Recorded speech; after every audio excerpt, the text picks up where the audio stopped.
नमस्ते साथी सिथी नक पानी सदुपयोग तथा सरसफाई दिवसको सम्पूर्णमा शुभकामना। म प्रतिमा पाण्डे गुठीको youth member.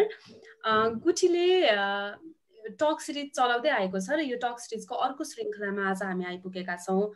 एसटिजी society development gender अर्थात् समाज विकास र लैङ्गिकताका विभिन्न मुद्दाहरूलाई उठाएर हामी संवाद गर्दै गर्ने गरेका छौँ र यो संवादमा हामीले विशेष गरी युवाहरू जो विभिन्न विधामा अध्ययन अनुभव हासिल गर्नुभएको छ उहाँहरू युवाहरूलाई बोलाएर उहाँहरूलाई नै प्यानलिस्टको रूपमा राखेर चाहिँ संवाद अगाडि बढाउने गर्छौँ र हामी सबैले थाहा भएको कुरा हो जबसम्म विकास वातावरण समाज र लैङ्गिकता जस्ता विषयलाई हामी एकीकृत रूपमा अगाडि बढाउन सक्दैनौँ तबसम्म हामीले देखेको एसटिजीको गोल हामी हासिल गर्न चाहिँ सायद सफल हुने छैनौँ र यी मुद्दाहरूमा विशेष गरी युवाको जोश युवाको अध्ययनलाई अझ परिष्कृत रूपमा हामीले प्रस्तुत गर्न सक्यौँ भने अझ हामीले चाहेको हामीले सोचेको जस्तो समाज हामी हासिल गर्न सक्छौँ र यही क्रममा आज हामीले अति समय सान्दर्भिक र अति महत्त्वपूर्ण विषय उठान गर्ने जमर्को गरेका छौँ र यसको विषय हामीले राखेका छौँ रेन वाटर हार्भेस्टिङ इन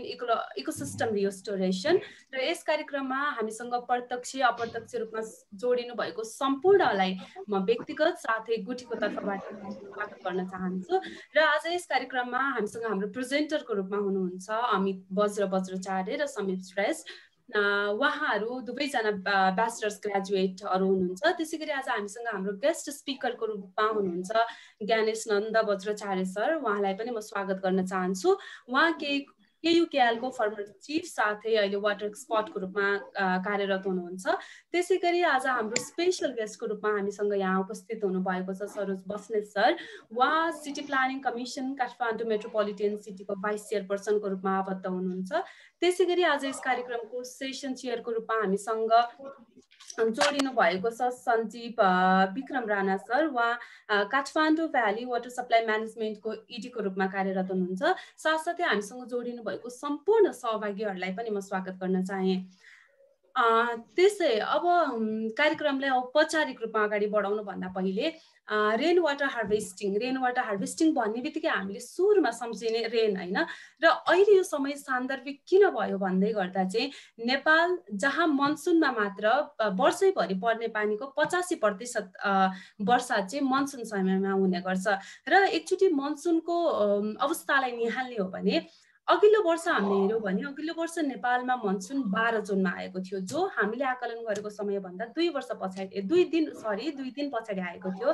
2019 को डाटा हामीले जब निहाल्छौँ त्यति बेला मनसुन जुन 20बाट सुरु भएको थियो त्यो सधैँ जसो भन्दा 10 दिन पछाडि शिफ्ट भएको छ र अहिले हेर्ने जुन बर्सातको समय मनसुनको जुन समय छ बर्सातको परिणाम छ त्यसमा धेरै फेरबदल भएको हामी देख्न सक्छौँ। यसमा ठुलो परिवर्तन आएको छ र यो ठुलो परिवर्तन के कारणले भइरहेको छ किन मनसुन कहिले 10 दिन पछाडि कहिले 2 दिन पछाडि कहिले एक हप्ता अगाडि यो किन शिफ्टिङ भइरहेको छ र नेपालको सन्दर्भमा आज विशेषतः काठमाडौँको सन्दर्भमा मनसुनले रेन वाटर हार्भेस्टिङमा कसरी टेवा पुर्याउन सक्छ यी विविध विषयमा आज हामी छलफल गर्नेछौँ र हामी प्रेजेन्टेसनतर्फ जानुभन्दा अगाडि मैले हाम्रो सहभागीहरूलाई केही कुराहरू राख्न चाहे।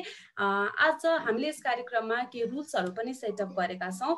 हाम्रो सहभागीहरूले केही कुरा बुझ्नु भएन प्रेजेन्टेसनको दौरानमा हजुरहरूलाई केही कन्फ्युजन लाग्यो भने कृपया प्रेजेन्टेसन सकिएपछि हजुरहरू ह्यान्ड रेज गरेर या आफूलाई भएको केही कन्फ्युजनहरू च्याट बक्समा टाइप गरेर हामी सामु पठाउन सक्नुहुनेछ। हामी हजुरहरूको जिज्ञासाहरूलाई सक्दो लिने प्रयास गर्नेछौँ। त्यसै गरी कृपया सबैजना जति पनि सहभागीहरू हुनुहुन्छ उहाँहरूले भिडियो खोलिदिनु भयो भने चाहिँ कार्यक्रम अझै इन्टरेक्टिभ देखिन्छ। सबैजना भिडियो अफ गरेर बस्दा चाहिँ त्यति इन्टरेक्टिभ नभए जस्तो लाग्छ। त्यसकारण सम्पूर्णलाई म आग्रह गर्न चाहन्छु मिल्छ सक्नुहुन्छ भने सबैजना भिडियो अन गरिदिनु होला र आज हामी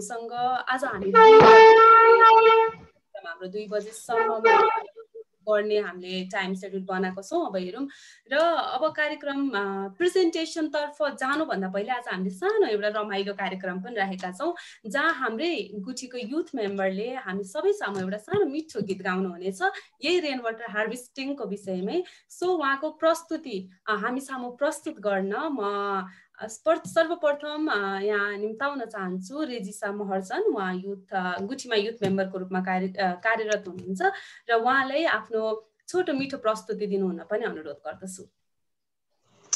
थ्याङ्क यू प्रतिमाजी। यहाँ उपस्थित हुनुभएको सबैलाई मेरो तर्फबाट नमस्ते।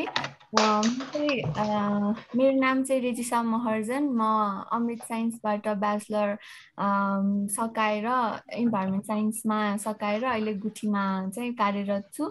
अनि मैले आज गाउन गइरहेको गीत चाहिँ रेन वाटर स्पिरिचुअल हो नाम चाहिँ। अनि यो कम्पोज चाहिँ Gabriel Pietrangelo with help from Brad Lancaster and rainwater harvesting for dry land and beyond बाट चाहिँ यो कम्पोज भएको हो। And here goes. लाग्दै लागेन नेटको प्रब्लम भयो यहाँ।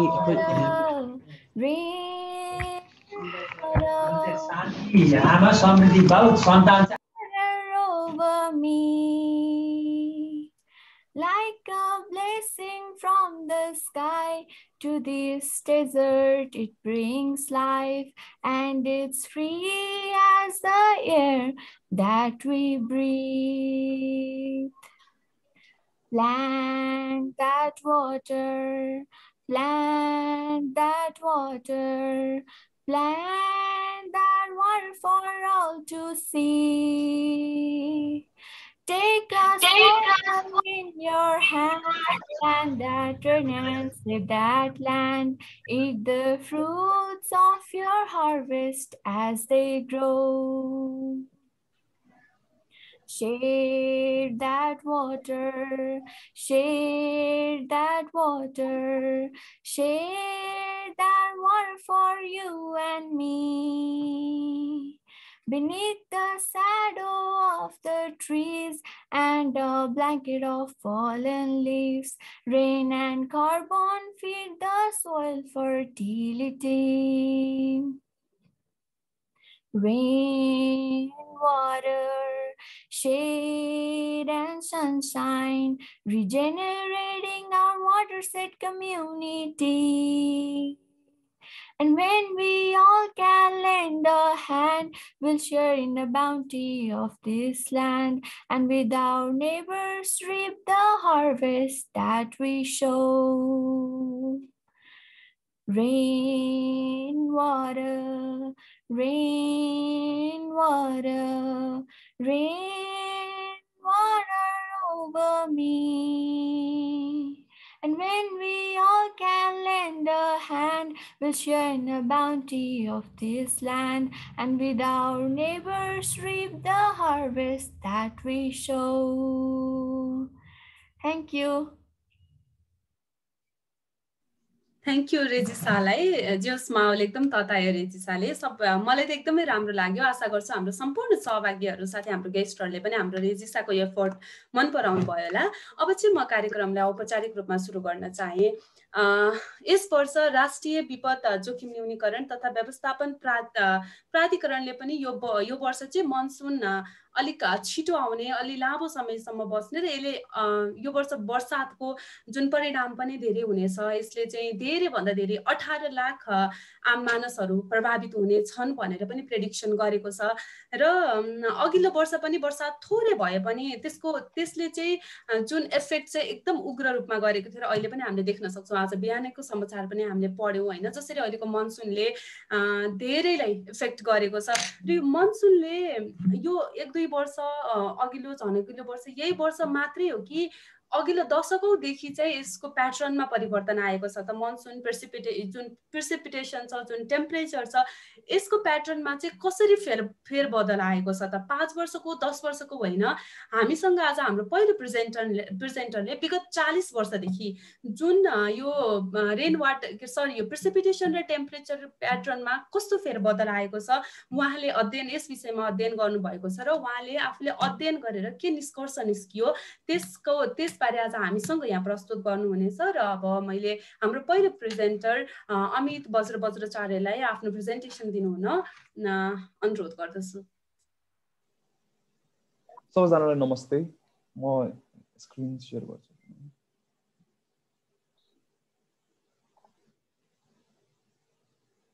स्क्रिन देखेको छ?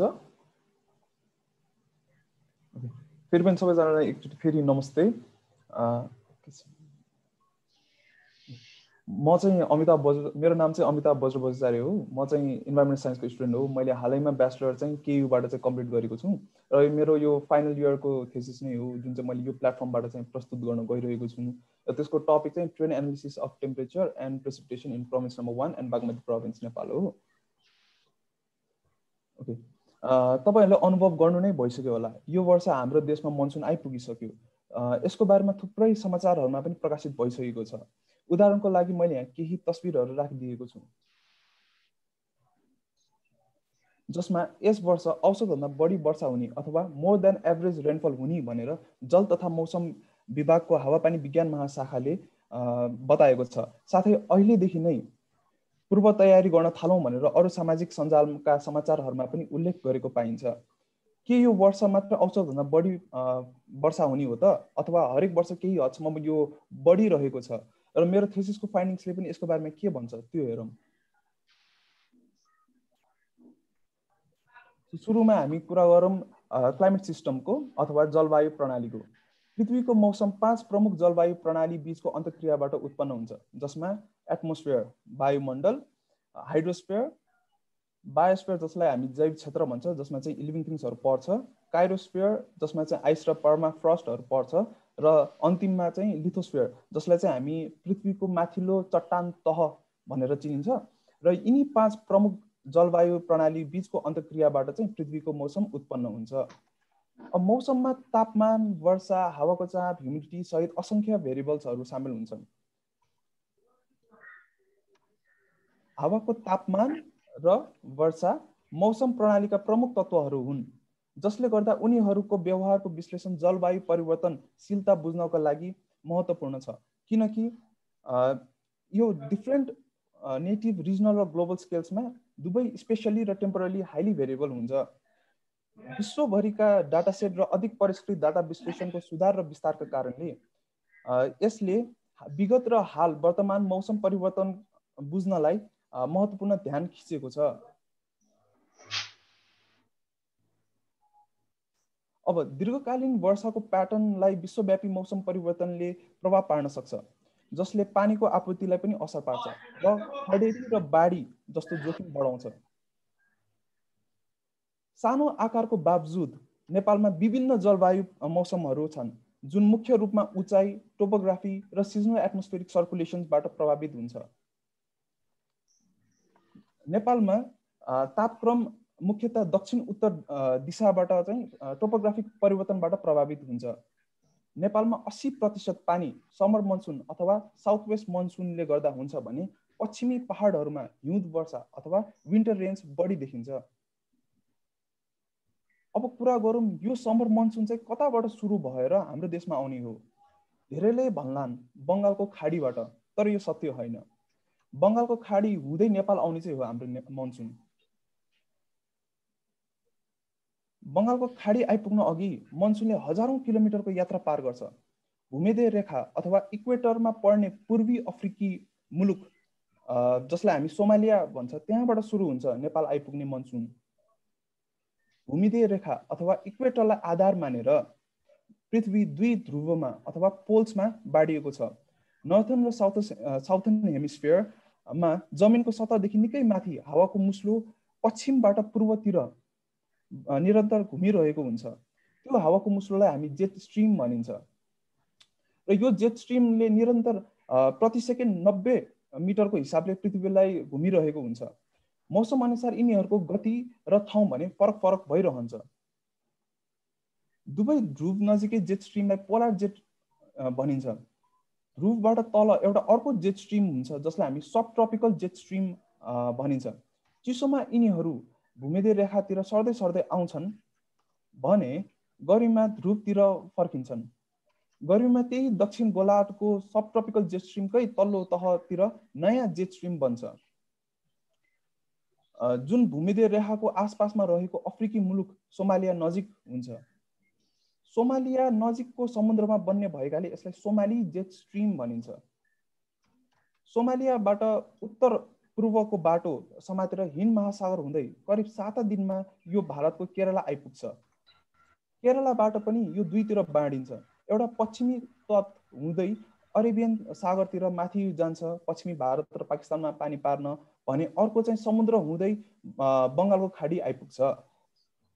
यसले Myanmar, Bangladesh, Bhutan, eastern India र नेपालमा पानी पार्छ। अब कुरा गरौँ ऱ्यासनलको। अल्टिट्युड र ल्याटिट्युडको डिरेक्सन ऱ्यापिड चेन्ज हुने कारणले नेपालमा wide variety of climatic condition भएको पाइन्छ। विगतमा गरिएको अध्ययनहरू प्राय जसो देशभर जलवायु प्रविधिमा गरेको छ।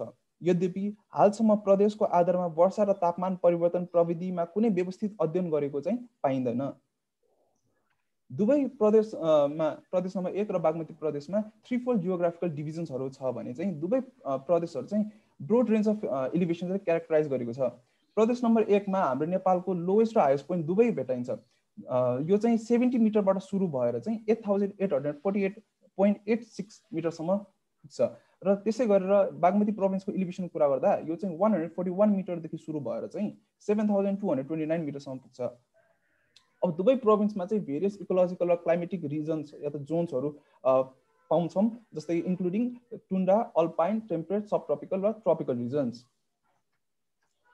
यति मात्रै नभई मनसुन पहिले पूर्वी नेपालमा पर्दछ र त्यसपछि बिस्तारै पश्चिमतिर सर्दै सर्दै जान्छ, जसले गर्दा चाहिँ हायर रेनफल लेभल्स चाहिँ हाम्रो इस्टर्न रिजनमा पाउँछौँ भने चाहिँ सिग्निफिकेन्ट डिक्रिज चाहिँ इस्टदेखि वेस्ट जाँदा पाउँछौँ।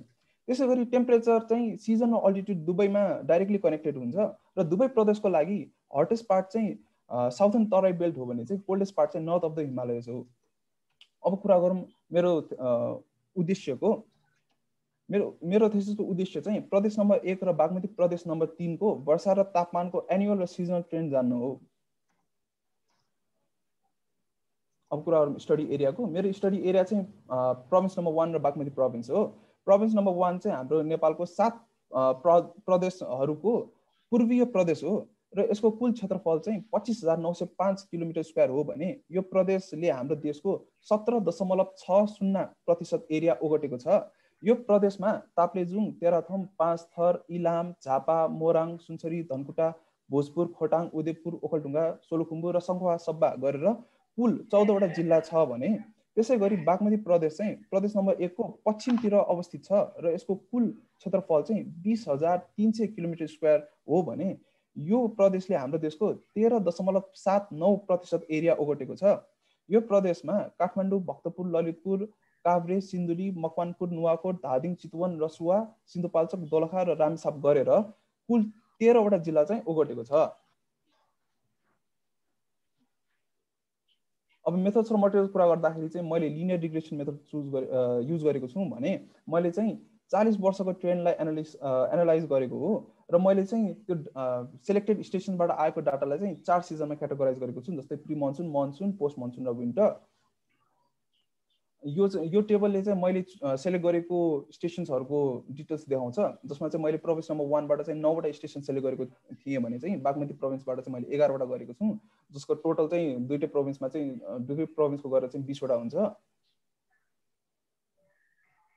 अब यो ग्राफले चाहिँ हामीलाई चाहिँ प्रदेश नम्बर 1 को सिजनल मिन टेम्परेचरको बारेमा देखाउँछ र यो चारैवटा ग्राफमा चाहिँ हामीले के देख्न सक्छौँ भने चाहिँ चारै सिजनमा चाहिँ सिजनल मिन टेम्परेचरको कुरा गर्दाखेरि चाहिँ चारै सिजनले चाहिँ इन्क्रिजिङ ट्रेन्ड देखाएको छ भने अब कुरा गरौँ बागमती प्रोभिन्सको।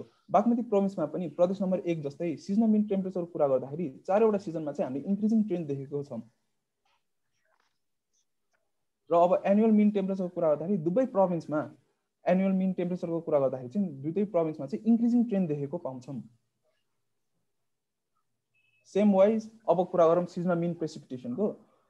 अपार्ट फ्रम यो seasonal mean temperature, seasonal mean precipitation चाहिँ एकदमै फरक हुन्छ र प्रदेश नम्बर 1 को कुरा गर्दाखेरि चाहिँ यसमा स्प्रिङ सिजनमा मात्रै इन्क्रिजिङ ट्रेन्ड देखेको छ या त अपवार्ड ट्रेन्ड देखेको छ भने अरू बाँकी 3टा सिजनमा चाहिँ डिक्रिजिङ ट्रेन्ड अथवा डाउनवर्ड ट्रेन्ड देखेको छ।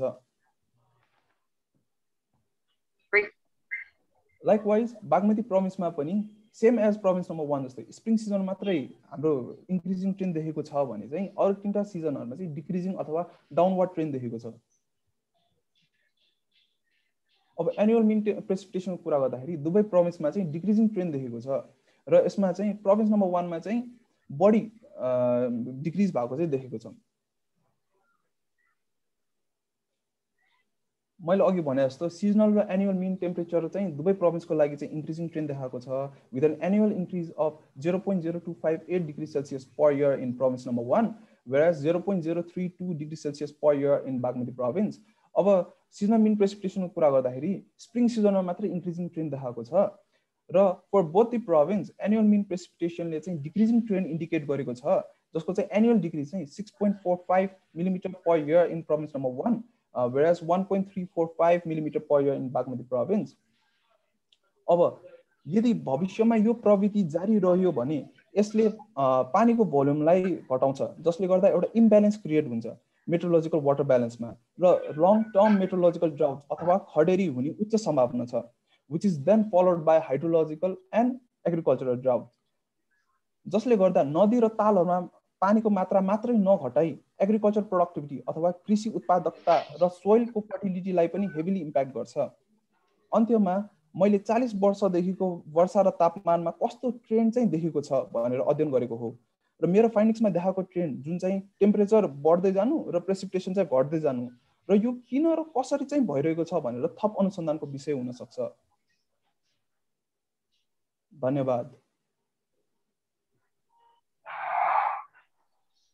धन्यवाद अमिताभलाई। अमिताभले नेपालमा मनसुन कसरी सुरु हुन्छ, कहाँबाट आउँछ, कुन ठाउँमा धेरै प्रभाव पार्छ, कसरी चाहिँ कति दिनमा सोमालियादेखि बे अफ बंगाल यसरी विविध कुराहरूमा छलफल गर्नुभयो। साथै उहाँको जुन अध्ययनबाट हामीले रिजल्ट पनि भेट्यौँ जसले उहाँले मेन्सन गर्नुभयो कि जसरी प्रदेश नम्बर 1 मा टेम्परेचर 0.0258 डिग्री पर डिग्री सेल्सियसले बढिरहेको छ, बागमती प्रदेशमा हेर्ने हो भने 0.032 डिग्री सेल्सियसले बढिरहेको छ। त्यसै एनुअल एभरेज प्रेसिपिटेसन घटिरहेको चाहिँ उहाँको अध्ययनले देखाइरहेको छ। अब यस क्रममा उहाँको प्रेजेन्टेसन सुन्दै गर्दा सायद हाम्रो सहभागीहरूलाई केही जिज्ञासाहरू लागेको होला, केही कन्फ्युजनहरू छ भने कृपया हजुरहरूले आफ्नो ह्यान्ड रेज गरेर चाहिँ आफ्नो जिज्ञासाहरू राख्न सक्नुहुन्छ अथवा हजुरहरूले च्याट बक्समा पनि आफूलाई लागेको क्वेसन्सहरू हामी सामु पठाउन सक्नुहुनेछ। हाम्रो कोही सहभागीहरू हुनुहुन्छ भने कृपया आफ्नो क्वेसन्सहरू राखिदिनु होला। सायद हाम्रो अमिताभजीको प्रेजेन्टेसन सबैले क्लियरली बुझ्नु भयो जस्तो छ। यहाँनिर कसैको क्वेसन्स मैले देखिनँ।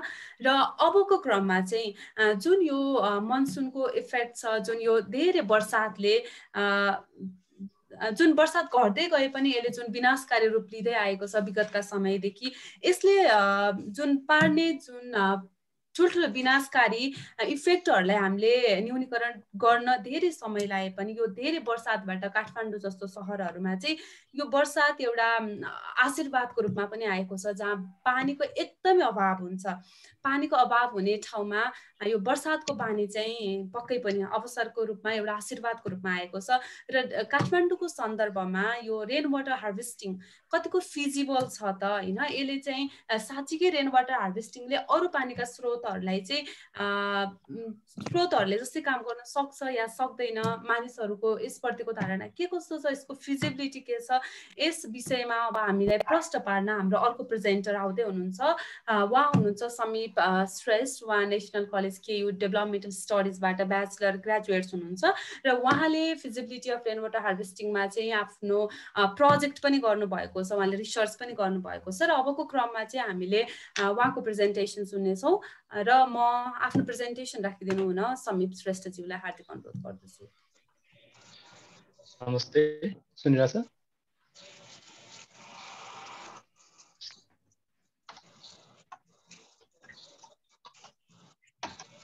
स्लाइड आयो?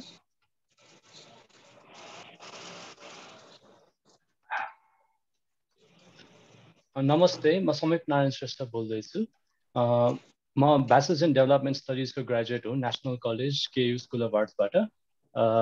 मैले चाहिँ मेरो ब्याचलर्स थिसिसको टपिक चाहिँ feasibility of rain water harvesting system at household level in ward 14 Kathmandu metropolitan सिटीमा गरेको हुँ। अब सुरुवातमा चाहिँ हामीले रेन वाटर हार्भेस्टिङ भनेको के हो बुझ्नुपर्छ। यो एउटा टेक्नोलोजी हो जुनले चाहिँ पानीको रेन वाटरको सङ्कलन र भण्डार गर्छ। यसबाट चाहिँ हामीले रेन वाटर आफ्नो ड्रिङ्किङ युजको लागि पनि गर्न मिल्छ, तर ड्रिङ्किङ युजको लागि गर्नलाई धेरै हामीले ट्रिटमेन्ट गर्नुपर्छ। मैले चाहिँ यो रेन वाटर हार्भेस्टिङले को फिजिबिलिटी अर्बन सेटिङमा चाहिँ कस्तो छ भनेर बुझ्नलाई वडा नम्बर 14 मा मेरो रिसर्च गरेको हुँ। अब मेरो स्टडी एरिया चाहिँ वडा नम्बर 14 काठमाडौँ भयो।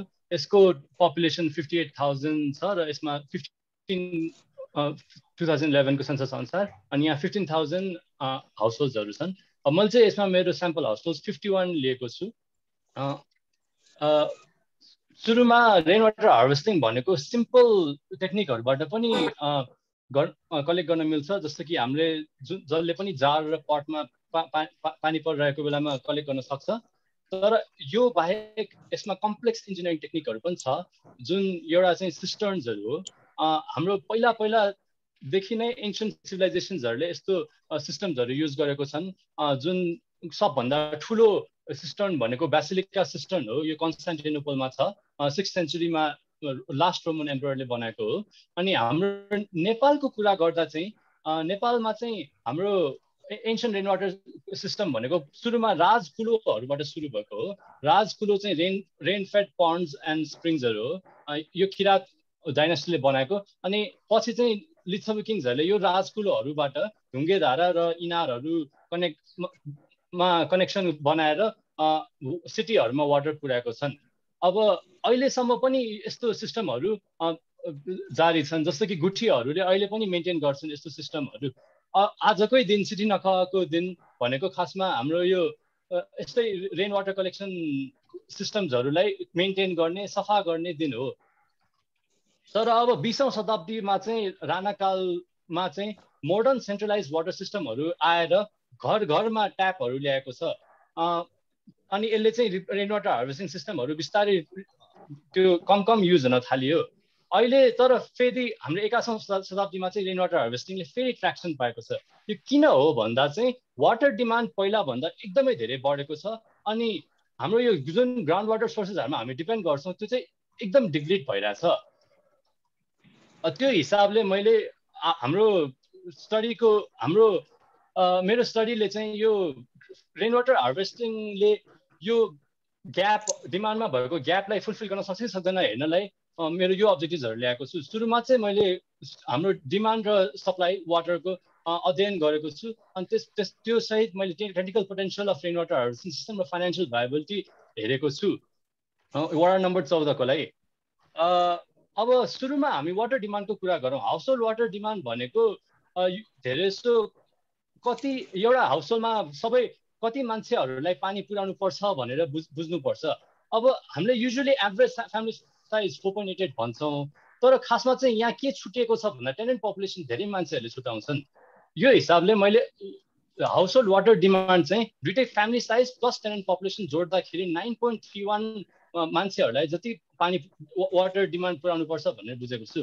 तर यो मात्र होइन, अब एभरेज वाटर डिमान्ड भनेको धेरै नै सब्जेक्टिभ चिज हो। यसमा कोहीले धेरै खर्च गर्छन्, कोहीले कम खर्च गर्छन्। त्यो हिसाबले टेनेन्टहरूले त अभियसली कम खर्च गर्छन्, अनि हाम्रो मालमा बस्नेहरूले त धेरै वार पानी खर्च गर्दैनन्।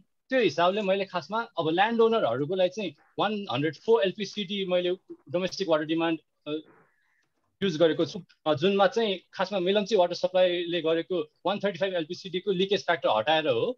अनि मैले टेनेन्ट्सहरूको लागि चाहिँ 65 एलपिसिडी युज गरेको छु, जुन चाहिँ खासमा बेसिक वाटर रिक्वायरमेन्ट मात्र हो। यो हिसाबबाट मैले वाटर डिमान्ड चाहिँ एउटा ट्राइमेस्टरमा भनेको एक सिजनमा कति वाटर डिमान्ड छ भनेर हेर्दाखेरि एभरेजमा चाहिँ 71,000 वाटर लिटरहरू रहेछ, जुनमा चाहिँ कम गरी 18,000 देखि सबभन्दा बढीमा चाहिँ 1,80,000 पनि छ। अब वाटर डिमान्ड त भयो, वाटर सप्लाई हेर्नु पर्यो। वाटर सप्लाईमा चाहिँ खासमा के देखियो भन्दा 90.2%हरूले पाइप वाटर सप्लाई युज गर्छन्, तर एउटा मात्र वाटर सप्लाई युज गर्ने मान्छेहरू चाहिँ 9.8% मात्र रहेछन् मेरो स्याम्पल पपुलेसनमा। त्यो भनेको 90% भन्दा बढीले मल्टिपल सोर्सेस युज गर्छन्, जुनमा चाहिँ रेन वाटर हार्भेस्टिङ पनि हो। तर रेन वाटर हार्भेस्टिङ चाहिँ 54.9%ले मात्र युज गर्छन्, जुन सबभन्दा लोएस्ट छ यसमा हेर्दाखेरि। अब नेक्स्ट चाहिँ म रेन वाटर हार्भेस्टिङको प्रेफरेन्सको कुरा मैले एउटा सर्वे रिजल्ट निकालेको छु, जुनमा चाहिँ 66%ले रेन वाटर हार्भेस्टिङ चिताउँछन्। तर खासमा यो ड्रिङ्किङ वाटरको लागि चाहिँ नो धेरै मान्छेले भन्दो रहेछन्। रेन वाटर हार्भेस्टिङ अझ पनि ड्रिङ्किङ वाटरको लागि होइन भनेर धेरै मान्छेहरूले सोच्दा रहेछन्। अब अनि कस्ट एनालिसिस पनि एउटा गरेँ मैले अहिलेको करेन्ट वाटर सप्लाईमा। यसमा चाहिँ के देखेँ भन्दा पाइप वाटर सप्लाईमा जति खर्च हुन्छ त्योभन्दा 7 गुणा बढी मान्छेहरूले 1 महिनामा खर्च गरिरहेका रहेछन्। यो वाटर सप्लाईको वाटर बिल भन्दा 7 गुणा बढी रहेछ अहिले एभरेजमा। अब अहिलेको वाटर डिमान्ड र सप्लाईको स्थिति हेरेपछि मैले rain water harvesting potential calculate गर्नलाई यो फर्मुला युज गरेको हो, जुन रेन वाटर हार्भेस्टिङ पोटेन्सियल भनेको rainfall times area of catchment times one of coefficient हो। अब यसमा चाहिँ मैले काठमाडौँको सबै सबस्टेसनहरूको डेटा हेरेँ, तर यहाँ यो हेर्दाखेरि के देखियो भन्दा काठमाडौँको विभिन्न ठाउँमा विभिन्न मात्राले रेनफल हुँदो रहेछ। अब मैले मेरो वार्ड नम्बर 14 एरिया भएकोले मैले नैकाप स्टेसनको डेटा लिएँ, किनभने यो सबभन्दा वार्ड नम्बर 14 को सबभन्दा नजिकको डेटा रहेछ। तर यहाँ चाहिँ एकदम कम देखियो नैकापमा। त्यो हिसाबले मैले ट्राइमेस्टर भने एउटा सिजनमा कति रेनफल टोटल छ भनेर हेर्दाखेरि 4वटा विभाजन गरेर मैले जनवरी फेब्रुअरी मार्च एप्रिल मे जुन जुलाई अगस्त सेप्टेम्बर अक्टोबर नोभेम्बर डिसेम्बर भनेर 4वटा क्लासिफिकेसन गरेँ। अनि मैले त्यसपछि मैले क्याचमेन्ट एरियाको कुरा आयो। क्याचमेन्ट एरियामा चाहिँ total roof area of household मैले सर्वेबाट कसरी निकाले भन्दा ल्यान्ड एरियामा के अनि ल्यान्ड एरियामा कति चाहिँ घरको लागि रहेछ भनेर हेर्दाखेरि एभरेज रुफ एरिया चाहिँ 4.35 आना मात्र आयो। अब रेन वाटर हार्भेस्टिङ पोटेन्सियल यो हिसाबले इच एन्ड एभ्री हाउसहोल्डको लागि क्याल्कुलेट गर्दाखेरि चाहिँ कस्तो डेटा आयो भन्दा हाम्रो 66,000 चाहिँ जुलाई अगस्त सेप्टेम्बरमा कलेक्ट हुँदो रहेछ। अब तर सबभन्दा कममा चाहिँ अक्टोबर नोभेम्बर डिसेम्बरमा चाहिँ 2000 लिटर मात्र कलेक्ट हुँदो रहेछ। यसबाट के देखियो भन्दा 70% जति रेन वाटर पोटेन्सियल त 3 महिनामा मात्र रहेछ।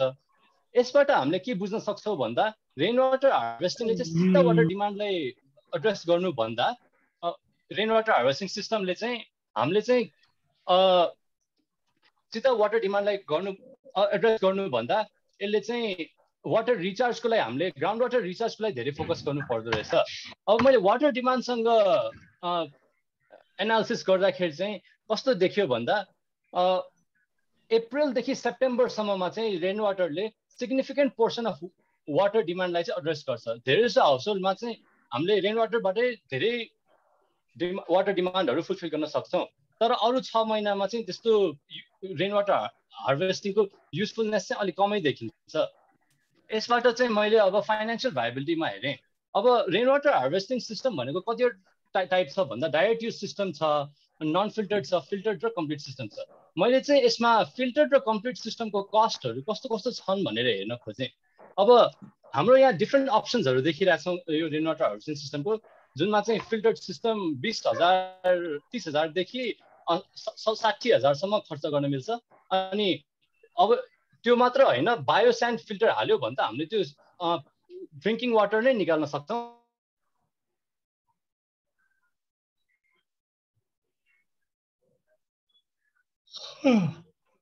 तर ड्रिङ्किङ वाटर पनि 70-80 हजारबाट चाहिँ रेन वाटर हार्भेस्टिङ सिस्टममा ड्रिङ्किङ वाटरै ल्याउन सकिन्छ। अब यसमा चाहिँ हामीले वेलसँग कम्पेरिजन गर्दाखेरि के देख्यौँ भन्दा 30,000 देखि 40,000 सस्तो रहेछ rain water harvesting system well system भन्दा। हेलो, सुनिरहेछ? अब अर्को चाहिँ मैले ट्याङ्कर वाटर सप्लाईसँग यो कम्पेरिजन गर्न खोजेँ। अब हामीले एभरेजमा रेन वाटर हार्भेस्टिङ त 94,000 कलेक्ट गर्छौँ, तर त्यो मात्र होइन, अब रेन वाटरले चाहिँ 2 वर्षभित्र ट्याङ्कर वाटर भन्दा ट्याङ्कर वाटर किन्नेहरू मान्छेलाई पैसा बचाउँदो रहेछ। 2 वर्षपछि चाहिँ अब मान्छेहरूले आफ्नो इन्स्टलेसन कस्टलाई पूर्ति गरेर पैसा बच्ने सुरु हुँदो रहेछ रेन वाटर हार्भेस्टिङ इन्स्टल गर्दाखेरि।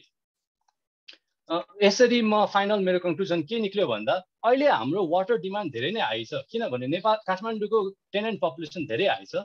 अनि अब यो पाइप वाटर सप्लाईले मात्रै पूर्ति नहुने भएपछि खासमा अरू सेकेन्डरी सोर्समा चाहिँ रेन वाटर हार्भेस्टिङ एकदम राम्रो छ, किनभने यसको लागि पोटेन्सियल यसको रेन वाटर पोटेन्सियल 6 महिनाको लागि भए पनि वाटर डिमान्ड धेरै नै फुलफिल गर्छ। अनि यो एउटा सस्टेनेबल सेकेन्डरी सोर्स हो। वेल वाटर र ट्याङ्कर वाटर भन्दा त धेरै सस्टेनेबल हो, तर त्योभन्दा चिपर पनि हो। अनि त्यसैले मल्टिपल सोर्सेस युज गर्दाखेरि रेन वाटर चाहिँ हामीले छुटाउनु हुँदैन भनेर चाहिँ मेरो कन्क्लुजन आएको छ। Thank you.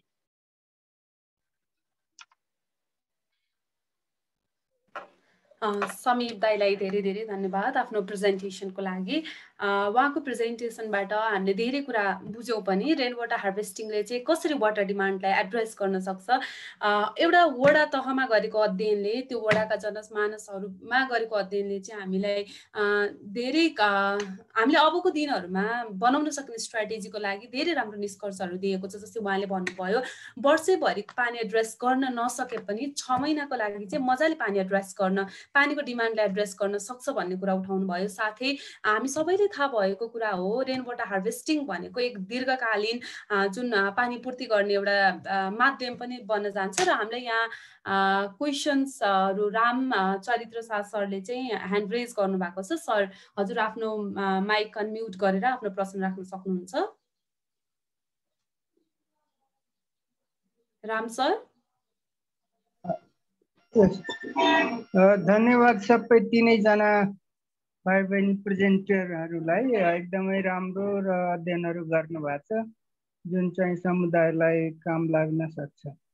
धेरै उपयोगी अध्ययनहरू छ। मेरो प्रश्न के हो भने लास्टको प्रेजेन्टेसन गर्ने भाइले रेन वाटर हार्भेस्टिङ गरेर खानेसम्म पनि मिल्छ, बनाउन मिल्छ भनेर कुरा राख्दै गर्दाखेरि म चाहिँ अलिकति रसायन सुरक्षामा काम गर्ने भएकोले मेरो जिज्ञासा चाहिँ के हो भने जसरी त्यस्तो अध्ययनहरू छ, त्यो क्वालिटीको अध्ययनहरू गरिएको छ या छैन, अथवा छ भने के कस्तो रेन वाटरबाट सङ्कलित पानी खाने योग्य छ या छैन, हाम्रो ड्रिङ्किङ वाटर स्ट्यान्डर्डसँग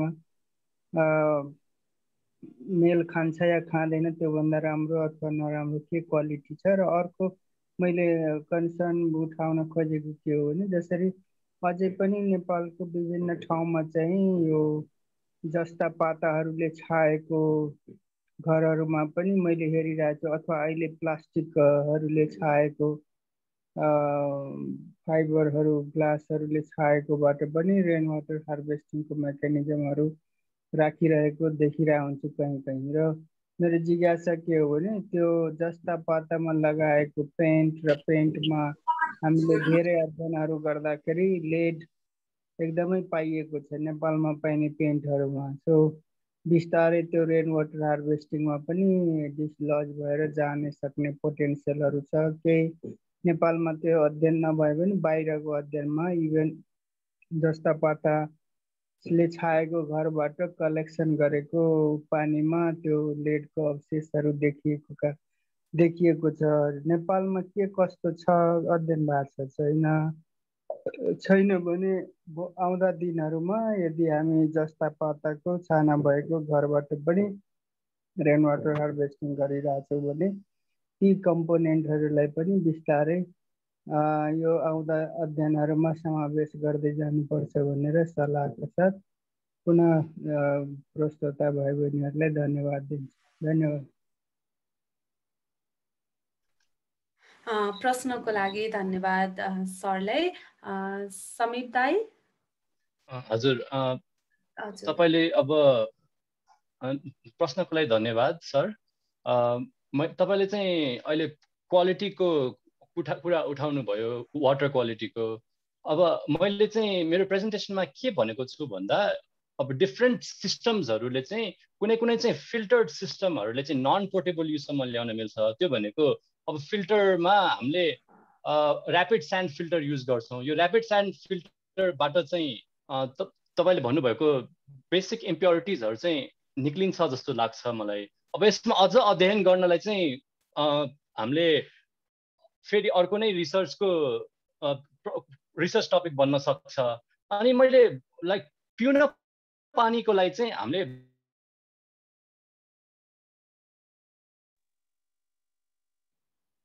अध्ययनहरू चाहिँ छ भनेर चाहिँ मैले बुझेको छु अहिलेसम्म। धन्यवाद। त्यसै गरी हाम्रो अर्को यहाँ शोभा राणा म्यामले पनि ह्यान्ड रेज गर्दै हुनुहुन्छ।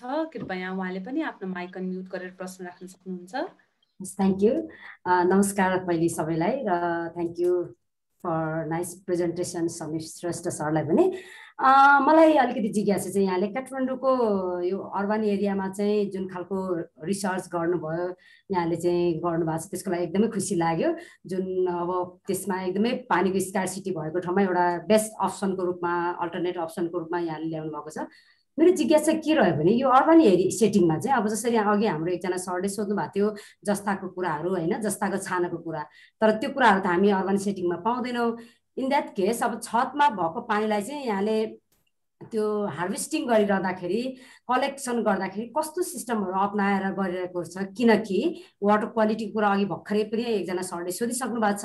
अब यहाँले पोर्टेबल समेत भनिसक्नु भएको छ होइन, ड्रिङ्केबल पोर्टेबल वाटर भनेपछि पक्कै उहाँहरूले बायोसाइन फिल्टर लगायत अरू अप्सनहरू त अप्नाउनु भएको छ। तर के हुँदो रहेछ भने जस्तो अहिले पनि हामीले घरको माथि छतमा हेऱ्यो भने एकदमै धेरै लेउ बसेको पानी, एकदमै सायद पानी पर्दाखेरि त्यस्तो एकदम यसको क्वालिटी राम्रो होला, तर जुन छतमा झरिसकेपछि र कलेक्सन गर्नेसम्म चाहिँ विभिन्न माध्यमबाट कन्टामिनेसन हुने चान्स धेरै भएको हिसाबले त्यो एरियामा यहाँले रिसर्च गर्दाखेरि चाहिँ उहाँहरूले कसरी प्युरिफिकेसन गर्नुभएको छ? एउटा त बायोसाइन भनिसक्नु भएको छ भने अर्को त्यो जुन छतबाट कलेक्सन गर्दाखेरि पनि केही त्यस्तो अप्सनहरू अप्नाउनु भएको छ ताकि पानीलाई चाहिँ एकदमै अझ सुरक्षित होइन बन्न सकोस् भन्ने हिसाबले? Thank you. हजुर, प्रश्नको लागि धन्यवाद। खासमा मैले आफ्नो रिसर्च गर्दाखेरि के बुझेको छु भन्दा डिफ्रेन्ट त्यो rain water harvesting system install गर्ने सप्लायर्सहरूले चाहिँ सुरुमा चाहिँ first rain water flossing pipe, त्यो फर्स्ट फ्लस पाइप सिस्टम अपनाउनु हुँदो रहेछ। त्यसपछि हाम्रो जसले पनि आफ्नो घरको मुनि ट्याङ्की हाल्छन् होइन, त्यो ट्याङ्कीमा पठाउँदाखेरि चाहिँ सेडिमेन्टेसन ट्याङ्क जस्तो युज हुँदो रहेछ। त्यो अब सेडिमेन्टेसनले पनि तपाईँले भन्नुभएको त्यो कति छतमा आउने इम्प्योरिटिजहरू कति त त्यसमै आउँछन् होइन।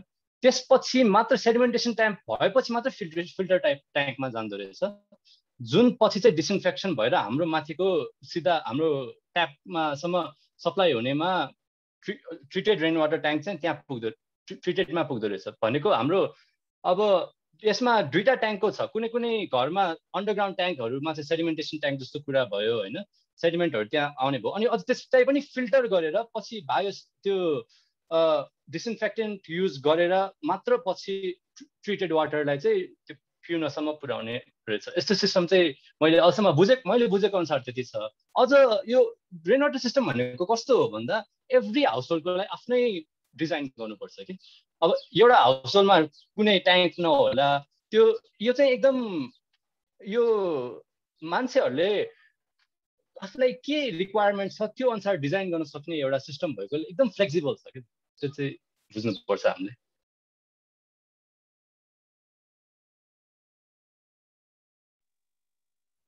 समीप दाइले सायद म्यामको प्रश्नलाई एड्रेस गर्नुभयो होला आशा छ। र अबको क्रममा हामी हाम्रो प्रश्नहरू आइरहेको छ न। मैले चन्द्रमणि भट्टराई मैले पुरै देखिनँ, उहाँले पनि केही प्रश्न राख्न चाहनुभयो जस्तो छ। हामीसँग समय अलिक कम भएको कारणले छोटो मिठो प्रश्न राखिदिनु होला सबैजनाले, ताकि हामी सबैको प्रश्न लिन सकौँ। हस्, धन्यवाद। सुन्दै हुनुहुन्छ? हजुर, हामी सुन्दैछौँ हजुरलाई। प्रश्न मिठो हुन्छ कि हुँदैन थाहा छैन, छोटो चाहिँ अवश्य पनि हुन्छ। यहाँले स्टडी गर्नु भएको छ, स्टडी असाध्यै राम्रो छ, जानकारीमूलक लाग्यो। वडा नम्बर 14मा गएर गर्नुभएको रहेछ। स्टडीहरू चाहिँ यो अघि पनि भएको छन् र त्यसले चाहिँ सम्भाव्यताहरू चाहिँ देखाएको छ। तर बिहेभियर चाहिँ कस्तो पाउनुभयो भन्ने खालको कुरा चाहिँ भनेको चाहिँ हाउस होल्डहरू जसले काम गर्नु भएको छ अथवा यसलाई चाहिँ इम्प्लिमेन्टेसन गर्नको लागि अथवा यसलाई प्रयोगमा ल्याउनका लागि त्यसमा चाहिँ वडाको पनि सपोर्ट चाहिएला अथवा अरू प्राविधिकहरूको सपोर्ट चाहिएला, हाउस होल्ड आफै घरधनीको पनि सपोर्ट चाहिएला। यसको प्र्याक्टिस चाहिँ कस्तो देख्नु भएको छ? बिहेभियरल के अरे पर्सपेक्टिभबाट तपाईँले स्टडी गर्नु भएको छ? मेरो जिज्ञासा यति मात्रै, झन् चाहिँ अरू पनि छ तर अहिलेको लागि यति। हजुर, मैले बिहेभियरल स्टडी भन्दा पनि वाटर सप्लाई कुन युज गर्छ भनेर एउटा क्वेसन सोधेको थिएँ त्यसमा होइन, मेरो सर्वेमा चाहिँ। अनि मैले के पाएँ भन्दा 54% मेरो हाउसहोल्डमा 51 हाउसहोल्डमा 54%हरूले चाहिँ रेन वाटर हार्भेस्टिङ युज गर्दो रहेछन्। तर यो एकदम बेसिक खालको रेन वाटर हार्भेस्टिङ कि जसले पनि पानी पर्दाखेरि त्यो कलेक्सन गरेर आफ्नो नन पोर्टेबल युजको लागि युज गर्ने खालको कलेक्सन। यो फुल अन फिल्टरै गरेर राम्ररी नै व्यवस्थित तालले नै कलेक्सन गर्ने चाहिँ थोरै रहेछन्। यस्तो यो मेरो विचारमा चाहिँ यहाँतिर चाहिँ फोकस गर्न सकिन्छ। हाम्रो अवेरनेस चाहिँ एकदम कम रहेछ कि यो सिस्टमहरू छन् भनेर। जसले पनि रेन वाटर कलेक्ट त गर्छन् अनि युज गर्छन्, तर सिस्टमहरू एकदम सिस्टमिक तालले युज गर्ने चाहिँ कम रहेछन् भनेर मैले देखेको छु। मेरो एउटा सुझाव, लास्टमा एउटा सुझाव चाहिँ म के राख्न चाहन्छु भन्दाखेरि जस्तो चाहिँ यो रेन वाटर हार्भेस्टिङसँग सम्बन्धित विभिन्न एक्सपेक्टहरू छन्, विभिन्न पक्षहरू छन्। ती पक्षहरूलाई चाहिँ पोइन्ट गरेर एउटा चाहिँ छुट्टा छुट्टै चाहिँ रिसर्च गरेर अनि त्यसको चाहिँ होलिस्टिक इन्टिग्रेटेड एउटा चाहिँ स्टडी गर्न पायो भनेदेखि सम्भवतः यो चाहिँ अब जस्तो ग्राउन्ड वाटर रिचार्जसँग सम्बन्धित कुरा भयो अथवा अरू चाहिँ खानेपानीको प्रयोगको कुरा भयो अथवा अन्य प्रयोगको कुरा भयो, यी सबै कुराहरूलाई चाहिँ जोड्न पायो भनेदेखि सम्भवतः यसले के आउटपुट दिन सक्थ्यो कि? Thank you. हजुर, त्यो thank you for the question sir. यो खासमा मिल्न त मिल्थ्यो, तर मेरो टपिक चाहिँ ब्याचलर्स थिसिस मात्र हो सर। ब्याचलर्स थिसिसमा चाहिँ टाइम लिमिटेसन पनि थियो अनि मेरो अब एरिया रिच पनि लिमिटेसन थियो। यो एक त कोभिड पेन्डेमिक भइरहेको बेलामा अध्ययन गरेको थिएँ, त्यो हिसाबले चाहिँ मेरो अलि कमीहरू त छ सर। अब यो अरू ठुलो प्रोजेक्टले चाहिँ गर्न सक्छ भन्ने एउटा मेरो आश पनि छ सर। समीप दाइलाई धन्यवाद। अबको क्रममा चाहिँ हामी हाम्रो यो जुन भर्खर हाम्रो सरले कुरा निकाल्नु भयो ग्राउन्ड रिचार्ज, अहिले काठमाडौँमा काठमाडौँ रिचार्ज अभियान पनि चलेको छ र आज यस सन्दर्भमा हामीसँग काठमाडौँ मेट्रोपोलिटन सिटी प्लानिङ कमिसनको भाइस चेयरपर्सन पनि हामीसँग जोडिनु भएको छ र उहाँले हाम्रो कुराहरू पनि सुन्दै हुनुहुन्छ। हाम्रो प्रेजेन्टरहरूले राख्नु भएको कुरा साथसाथै हाम्रो पार्टिसिपेन्ट्स, हाम्रो गेस्टहरूले पनि जुन आफ्नो क्युरिजहरू राख्नु भएको छ त्यो पनि सुन्नु भएको छ। सायद यो कुराले पनि सिटी प्लानिङ कमिसनको जुन काठमाडौँ रिचार्ज अभियान छ हैन, त्यसमा पनि केही इन्फर्मेसनहरू पक्कै पुट गर्नेछ। र अबको क्रममा चाहिँ हामी हाम्रो आजको special guest Kathmandu metropolitan city planning कमिसनका भाइस चेयरपर्सन सरोज बस्नेतलाई आफ्नो कुराहरू राखिदिनु हुन अनुरोध गर्दछु। सरोज सर। प्रतिमाजी, सरोज सर यहाँ जोडिन खोजिराख्नु भएको छ है, अघि कनेक्टेड हुनुहुन्थ्यो। म ट्राई गरौँला उहाँसँग। अहिले अगाडि बढौँ, उहाँ जोडिनु भयो भने हामी फेरि कनेक्ट गरौँला है। ओके, हुन्छ नि सर। त्यसै गरी हाम्रो अब हाम्रो जुन समीप दाइले चाहिँ वडा नम्बर 14 एउटा स्मल लेभल भनौँ त जुन ब्याचलरको स्टडी हो, ब्याचलरको प्रोजेक्ट हो, उहाँले चाहिँ एउटा सानो लेभलमा गर्नुभयो। तर आज हामीसँग अर्को हाम्रो गेस्ट स्पिकर हुनुहुन्छ जसले चाहिँ रेन वाटर हार्भेस्टिङलाई एउटा प्रोजेक्टकै रूपमा चाहिँ अगाडि बढाएर प्रोजेक्टको आफू टिम लिडर भएर चाहिँ रेन वाटर हार्भेस्टिङ प्रोजेक्टलाई अगाडि बढाउनु भएको थियो। उहाँ हुनुहुन्छ ज्ञानेश नन्द बज्राचार्य। उहाँ फर्मर चिफ अफ केयुकेएल पनि हुनुहुन्छ, साथै अहिले वाटर सप्लाई एक्सपर्टको रूपमा कार्यरत हुनुहुन्छ र उहाँले चाहिँ rain water harvesting and ground recharge programme of Bagmati river basin improvement प्रोजेक्टको प्रोजेक्ट टिम लिडरको रूपमा कार्यरत भएर यो प्रोजेक्टलाई अगाडि बढाउँदै हुनुहुन्छ। उहाँहरूले 2500वटा रेन वाटर हार्भेस्टिङ इन्स्टलमेन्ट गर्ने जुन प्रोजेक्ट प्लान गर्दै हुनुहुन्छ। उहाँहरूले विभिन्न स्ट्राटेजीहरू बनाएर आफ्नो प्रोजेक्टलाई अगाडि बढाउनु भएको छ र पक्कै पनि उहाँहरूले यो ठुलो अमाउन्टमा ठुलो जुन क्वान्टिटीमा गर्न लागेको यो प्रोजेक्ट छ त्यसले चाहिँ जुन सानो सानो लेभल हामी आम मानिसहरूलाई पनि रेन वाटर प्रोजेक्टको बारेमा अझै बृहत रूपमा चाहिँ ज्ञान दिनेछ, अझै बृहत रूपमा चाहिँ हामी बुझ्न पाउनेछौँ। र अबको सन्दर्भमा चाहिँ म ज्ञानेश नन्द बज्राचार्य सरलाई आफ्नो प्रेजेन्टेसन दिनु हुन अनुरोध गर्दछु।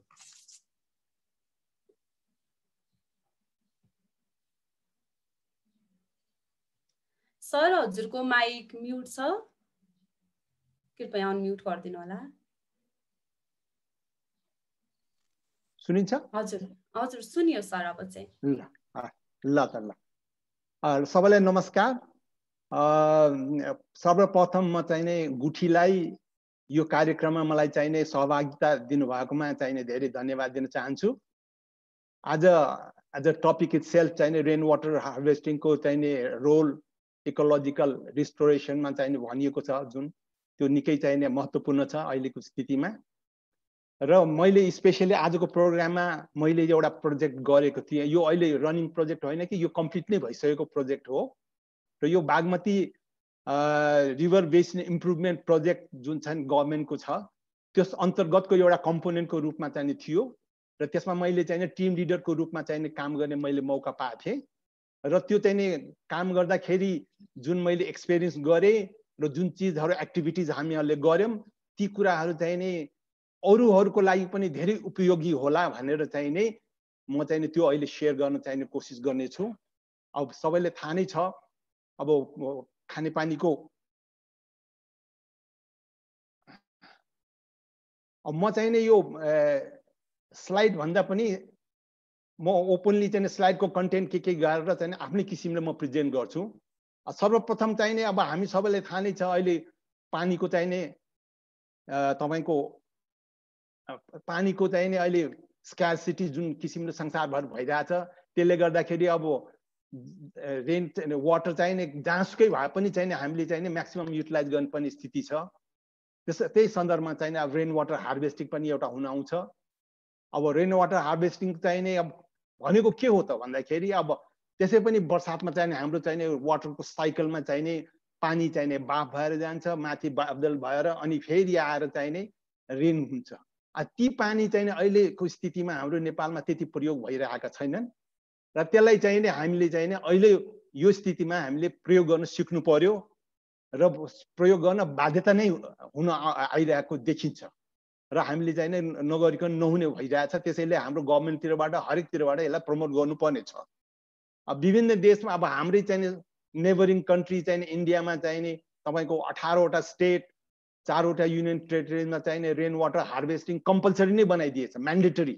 एउटा घर डिजाइन गर्दाखेरि उनीहरूले एप्रुभ गर्नुभन्दा अगाडि त्यो चाहिँ हुनै पर्छ भनेर चाहिँ नि त्यस्तो चाहिँ बाध्यतापूर्ण राखिसकेको छ। त्यसैले अब हाम्रो पनि अब त्यो स्थिति चाहिँ नि यहाँ नेपालमा चाहिँ नि आउनुपर्ने स्थिति आइसक्यो है। अब म चाहिँ के गर्नु छ पहिला वर्ल्ड चाहिँ नि अब अहिले जुन कुरा मैले भने त्यसले चाहिँ वर्ल्ड वाटर सिनेरियो देखायो। अब हाम्रो लोकल वाटर सिनेरियो हेरौँ।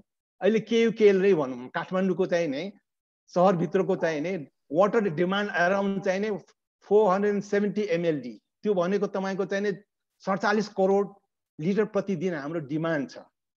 केयुकेएलले अहिले के गर्न सकिरहेछ उसले चाहिँ नि ड्राई सिजनमा सेक 10 करोड र चाहिँ नि वेट सिजनमा 13.3 करोड भन्दाखेरि 100 MLD in dry season 133 MLD in wet season भन्दाखेरि तपाईँको ग्याप हेर्नुहोस् त डिमान्ड र चाहिँ नि सप्लाईमा। त्यसैले चाहिँ तपाईँको चाहिँ नि हामीले चाहिँ 10 दिनको एकचोटि 7 दिनको एकचोटि आधा घन्टा त्यसरी चाहिँ नि केयुकेएलले आफ्नो मेहनतले हुन सक्ने जति उसले डिस्ट्रिब्युट गरिरहेछ। बाँकी मान्छेहरूले चाहिँ नि आफ्नै किसिमले पानी यताउता गरेर व्यवस्था गरेर मान्छेहरूले चलाइरहेछन्। विदेशीहरूसँग कुरा गर्दाखेरि उनीहरू गजब मान्छन्। How can you survive when you get water once in a week भनेर चाहिँ भन्छन् है। त्यसरी त अब हाम्रो स्थिति यस्तो छ तर हामी स्टिल सर्भाइभ गर्दैछौँ। अब त्यो चाहिँ तपाईँको ग्राउन्ड वाटरको चाहिँ नि अब सेयर के छ त अहिले काठमाडौँमा तपाईँको सर्फेस वाटर पनि युज गर्दैछौँ ग्राउन्ड वाटर पनि युज भइरहेछ। त्यो सेयर चाहिँ के छ भने तपाईँको चाहिँ नि ड्राई सिजनमा 40% सम्म जान्छ किनभने हाम्रो चाहिँ रनिङ वाटर चाहिँ बागमतीको विष्णुमतीको पानीहरू सुकेर सर्फेस वाटर घट्ने भएको हुनाले अनि ट्युबवेलबाट बेसी पानी पम्प गर्नुपर्ने हुन्छ। त्यसले गर्दाखेरि सेयर चाहिँ ड्राई सिजनमा 40% र वेट सिजनमा 20%। र अब हालसालै चाहिँ मेलम्चीबाट चाहिँ नि फर्स्ट स्टेजबाट 170 MLD 17 करोड लिटर पानी आएको थियो। त्यो पनि अहिले तपाईँको चाहिँ नि त्यहाँ टनेलहरू अलि टेस्टिङ गर्नुपर्ने भएको हुनाले रिपेयर गर्नुपर्ने भएको हुनाले त्यो अहिले रोकेको छ तर केही दिनपछि त्यो पनि आउँछ होला।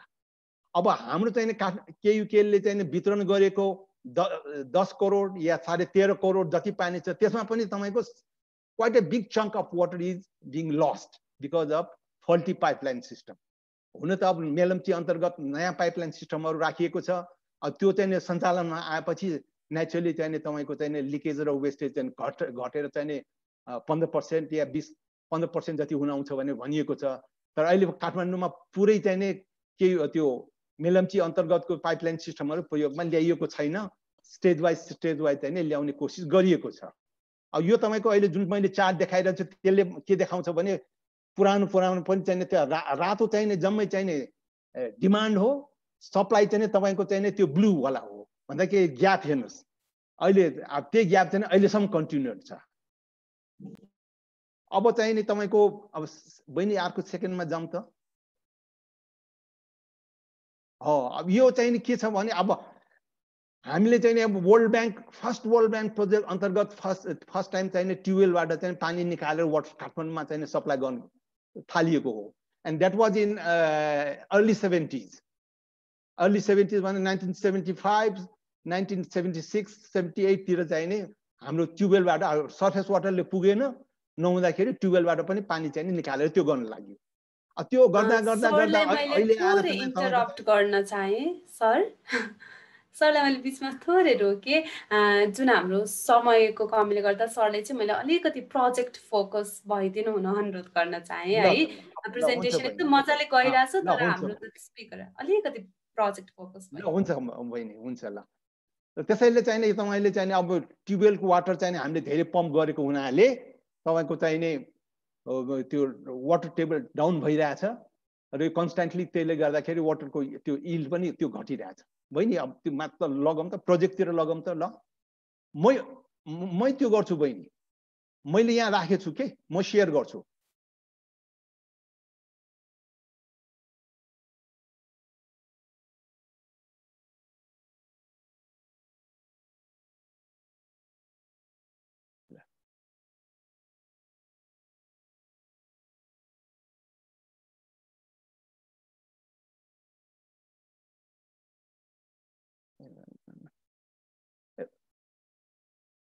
प्रतिमा बहिनी खोइ त मेरो त्यो देखिएन हो कि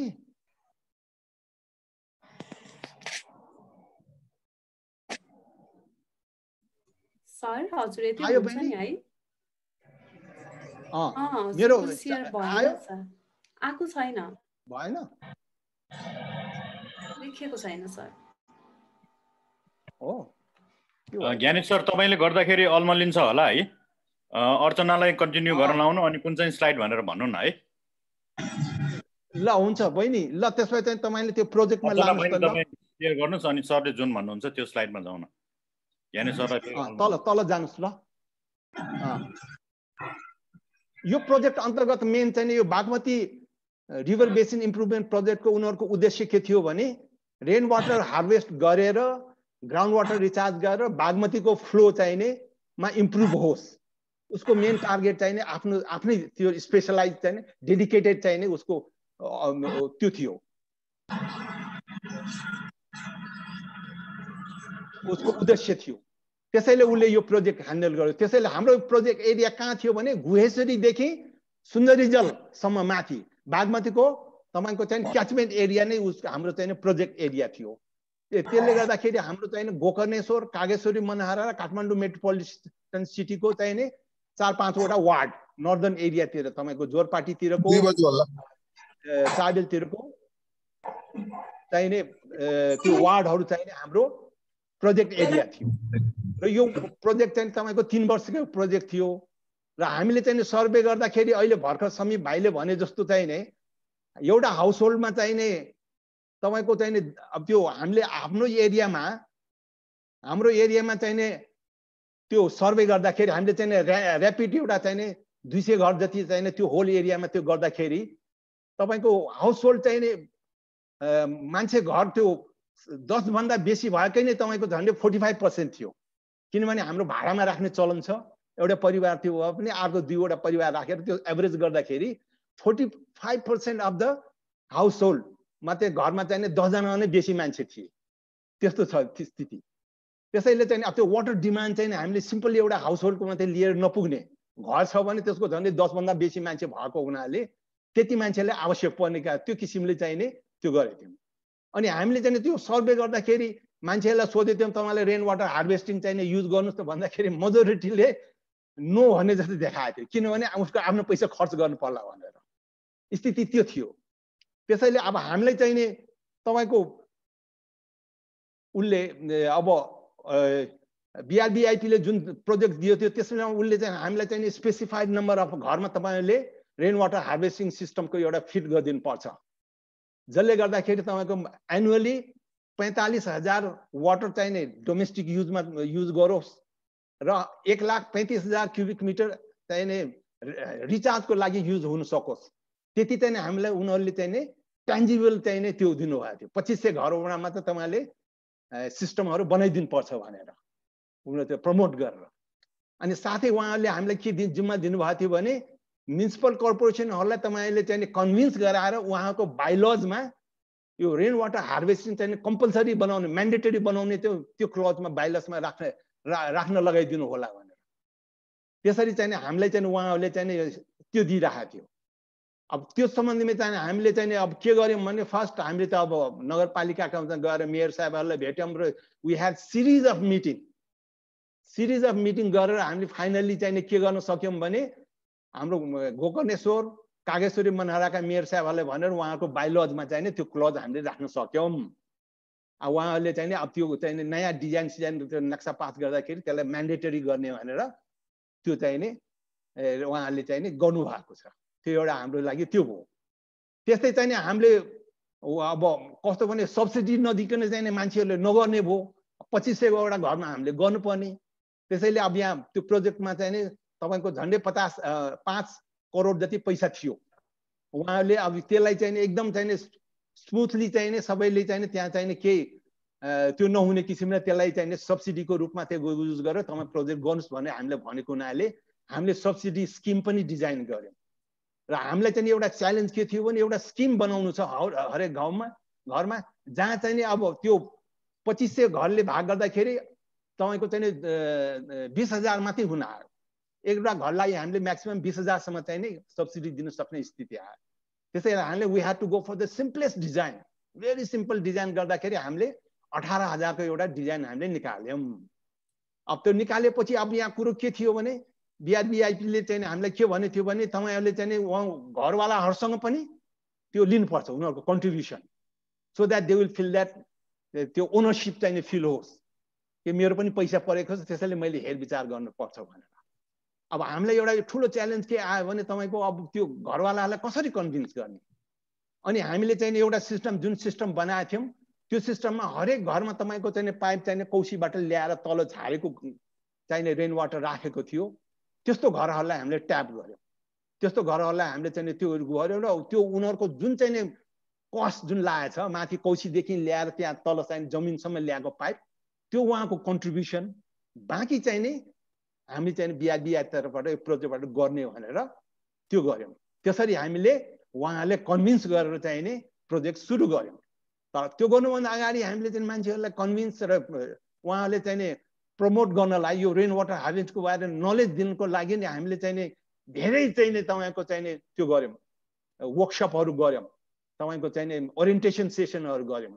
151वटा चाहिँ हामीले ओरिएन्टेसन गर्यौँ विभिन्न स्कुलहरूमा, कलेजहरूमा, त्यहाँ महिला ग्रुपहरूमा, त्यहाँ हरेक वडामा। त्यसरी गरेर हामीले टोटल्ली 151वटा ओरिएन्टेसन मिटिङ्सहरू वर्कसपहरू गर्यौँ। त्यसमा हामीले अहिले चाहिँ मेनली महिला ग्रुप हाम्रो कम्पोनेन्टमा के थियो हाम्रो चाहिँ त्यो स्कोप अफ वर्कमा जेसी फ्याक्टरलाई पनि कन्सिडर गर्नुपर्छ भनेर चाहिँ त्यो थियो, जेन्डर इक्वालिटी र चाहिँ सोसियल इन्क्लुजन। त्यसैले हाम्रो चाहिँ फोकस चाहिँ स्वास्थ्य मान्छेहरूतिर, महिलाहरूतिर चाहिँ हामीले आमा ग्रुप, महिला ग्रुप हरेक गरेर चाहिँ यसरी हेर्दाखेरि मेजोरिटी चाहिँ पार्टिसिपेसन हाम्रो महिलातिरबाट हो। त्यसरी चाहिँ हामी गर्दै गयौँ र चाहिँ 151वटा चाहिँ हामीले सेमिनारहरू गऱ्यौँ। प्लस त्यसलाई चाहिँ यसलाई प्रमोट गर्नको लागि त्यसको चाहिँ स्टडी बनाउनुको लागि हामीले चाहिँ हेल्प डेस्कहरू पनि ठाउँ ठाउँमा राख्यौँ कि मान्छेलाई पछि गएर चाहिँ कहीँ चाहिँ के सम्बन्धी सोध्नु पर्यो भने प्रोजेक्ट त हामी त जान्छौँ गइ नै सक्यौँ, त्यहाँ चाहिँ कमसेकम त्यहाँ गएर त्यो चाहिँ हेल्प डेस्क भनेर चाहिँ त्यो सम्बन्धी जानकारी दिने चाहिँ त्यसको लागि हाम्रो चाहिँ एउटा बनाउने थियो। तर हामीले 6वटा ठाउँमा गऱ्यौँ। 6वटा ठाउँमा चाहिँ त्यस्तो गरेर हामीले चाहिँ विभिन्न लिटरेचर ब्रोसरहरू दियौँ। अघि त्यसरी चाहिँ 6 ठाउँमा हामीले चाहिँ हेल्प डेस्कहरू पनि बनायौँ। र साथसाथै चाहिँ हामीले चाहिँ डेमोन्स्ट्रेसन साइट्स भन्दा विभिन्न चाहिँ 14 ठाउँमा चाहिँ हामीले स्कुलहरूमा, गभर्मेन्ट अफिसमा चाहिँ 100% हाम्रै चाहिने त्यो प्रोजेक्ट पैसाले चाहिँ डेमोन्स्ट्रेसन साइट्सहरू बनायौँ, जसलाई चाहिँ हामीले चाहिँ त्यहाँको मान्छेहरूलाई त्यो ट्रेनिङ दिँदाखेरि त्यो गर्दाखेरि त्यहाँ लगाएर हामीले देखाउन सकौँ कि रेन वाटर हार्भेस्टिङको स्किम यस्तो हुँदो रहेछ भनेर। त्यसरी पनि हामीले 14 ठाउँमा गऱ्यौँ स्कुल र गभर्मेन्ट अफिसहरूमा। त्यसरी हामीले ट्रेनिङ दिएको मान्छेहरूलाई त्यहाँ मोटिभेट गरेर लाने चाहिने त्यो गऱ्यौँ। प्लस हामीले ब्रोसरहरू, पोस्टर्सहरू निकालेर विभिन्न चाहिँ वर्कसपहरूमा चाहिँ डिस्ट्रिब्युट गऱ्यौँ। हामीले त्यस्तै चाहिँ रेडियोमा चाहिँ त्यो जिङ्गल बनायौँ। जिङ्गल चाहिँ हाम्रो रेडियो एफएम सगरमाथा एफएमबाट झन्डै 1.5 वर्षसम्म हामीले त्यो रिले गरायौँ।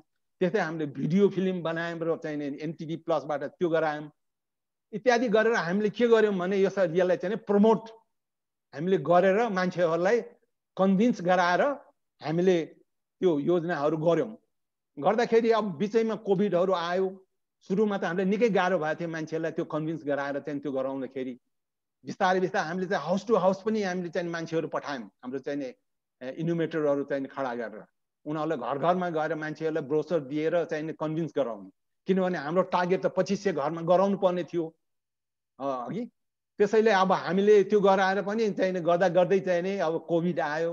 तैपनि हामीले अन्तिम समयसम्म गर्दा 2134 वटा हाउस होल्डमा चाहिँ हामीले त्यो प्रोजेक्टहरू हामीले गर्न भ्यायौँ। भ्याएर चाहिँ अब हामीले चाहिँ उहाँहरूले चाहिँ हामीलाई फिगर पनि दिनुभएको छ थियो कि 45,000 क्युबिक मिटर चाहिँ नि पानी वाटर सप्लाईको लागि या डोमेस्टिक युजको लागि हुनुपर्छ भनेर। हामीले त्यो चाहिँ नि 2134 वटा त्यो गर्दाखेरि हामीले चाहिँ के गर्यौँ भने अब हाम्रो नेपालीहरूको घर 500 देखि 1000 स्क्वायर फुटको चाहिँ नि अक्सर चाहिँ एरिया हुन आउँछ भनेर हामीले एभरेजले 750 स्क्वायर फिटको चाहिँ नि रुफ एरिया गरेर र हाम्रो चाहिँ पर मन्थली चाहिँ नि रेन अब यो 4 महिना हामीले रेनी सिजनमा तपाईको चाहिँ नि 500 तपाईको पक्नुस् है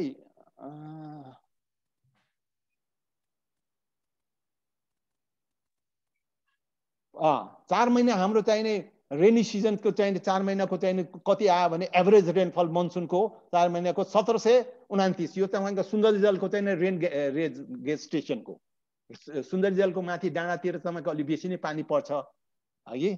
अनि त्यसलाई चाहिँ त्यो एभरेज गर्दाखेरि 432 त्यो मनसुनको 4 मन्थमा चाहिँ नि पर मन्थ चाहिँ नि 432 मिलिमिटर पर मन्थको हिसाबले गर्दाखेरि तपाईको चाहिँ एउटा हाम्रो चाहिँ नि त्यो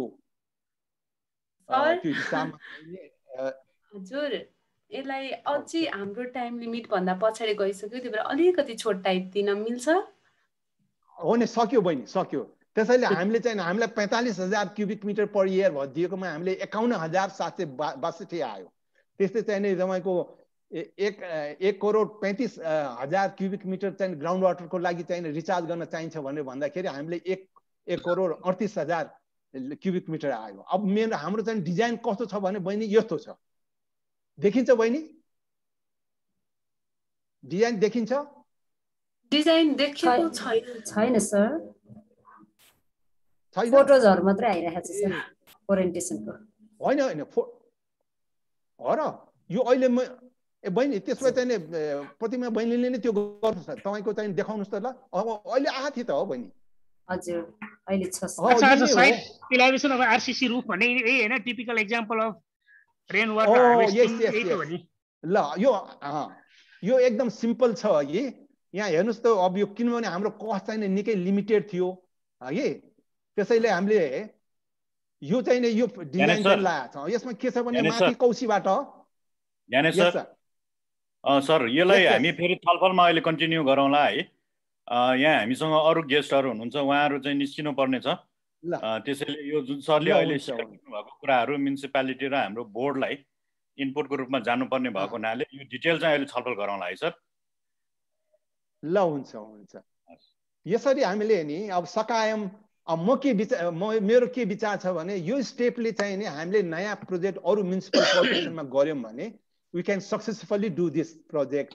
रेन वाटर हार्वेस्टिङको चाहिँ नि तपाईँको मान्छेहरूलाई चाहिँ नि मोटिभेट गर्न प्रमोट गर्न धेरै युजफुल हुन्छ भनेर हामी काठमाडौँ नगरपालिकामा पनि गएका थियौँ। हाम्रो मेयर साहबलाई 2-3 चोटि भेट्यौँ।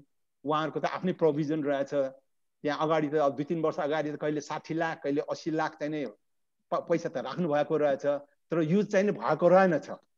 किनभने उहाँहरूको चाहिँ नि त्यो जसले रेन वाटर हार्वेस्टिङको प्रोभिजन राख्छ उसलाई चाहिँ नि 10% चाहिँ नि रिबेट दिने भने त्यसमा चाहिँ नि प्रोभिजन त छ, तर त्यसलाई स्ट्रिक्टली एन्फोर्समेन्ट नगरिएको हुनाले त्यति इफेक्टिभ चाहिँ काठमाडौँमा भएको देखिएन। तर अब सरोजी यहाँ हुनुहुन्छ, सरोजीले अब त्यसलाई चाहिँ त्यो गर्नुभयो भने I think it will be much more effective. र हामीले जुन चाहिँ एक्टिभिटिजहरू गर्यौँ त्यो एक्टिभिटिज अनुसार चाहिँ नि this can be easily replicated in other municipalities र it will be very effective भन्ने मलाई आशा छ। धन्यवाद। ज्ञानेश सरलाई एकदमै धेरै धन्यवाद। समयको कमीका कारण सरलाई हामीले बिचबिचमा इन्टरप्ट गरिरहनु पर्यो, त्यसको लागि हामी क्षमा प्रार्थी पनि छौँ। अबको क्रममा चाहिँ म हाम्रो काठमाडौँ मेट्रोपोलिटन सिटी प्लानिङ कमिसनका भाइस चेयरपर्सन सरोज बस्नेत सरलाई आमन्त्रण गर्न चाहन्छु। सर, हजुर हामीसँग हुनुहुन्छ?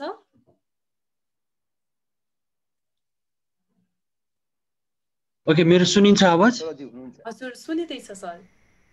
सुनिन्छ। म अघिदेखि नै तपाईँको 1 बजीदेखि नै यो कनेक्ट हुन खोजिरहेको थिएँ। म यस्तो ठाउँमा परेँ कि कनेक्ट डिस्कनेक्ट भएर हैरान भयो र मैले कतिपय चाहिँ अगाडिको प्रस्तुतिहरू पनि पुरा सुन्न पाइनँ। त्यसको लागि यहाँहरू सबैप्रति म क्षमा याचना पनि गर्न चाहन्छु।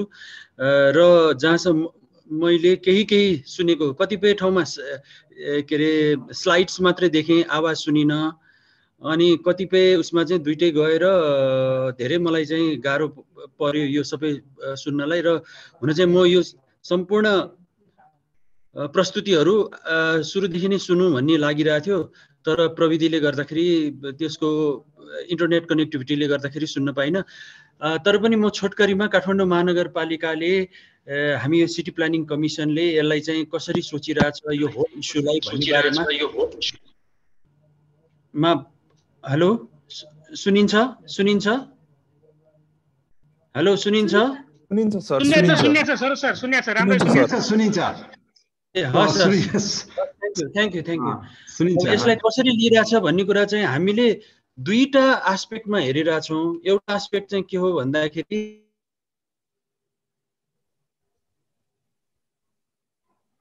इन्टरप्ट भयो।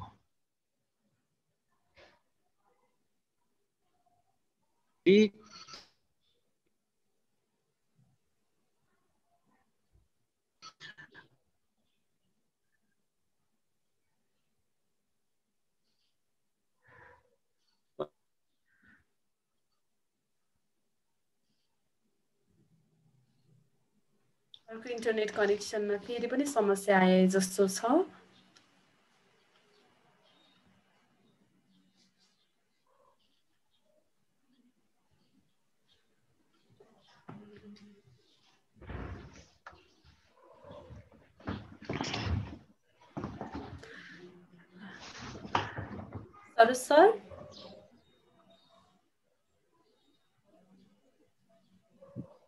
सर के भन्छ, इन्टरनेटको प्रब्लममा पर्नु भएको छ। कुनै चाहिँ टोल विशेषमा जानु अर्बन फ्लड छ जहाँबाट चाहिँ यो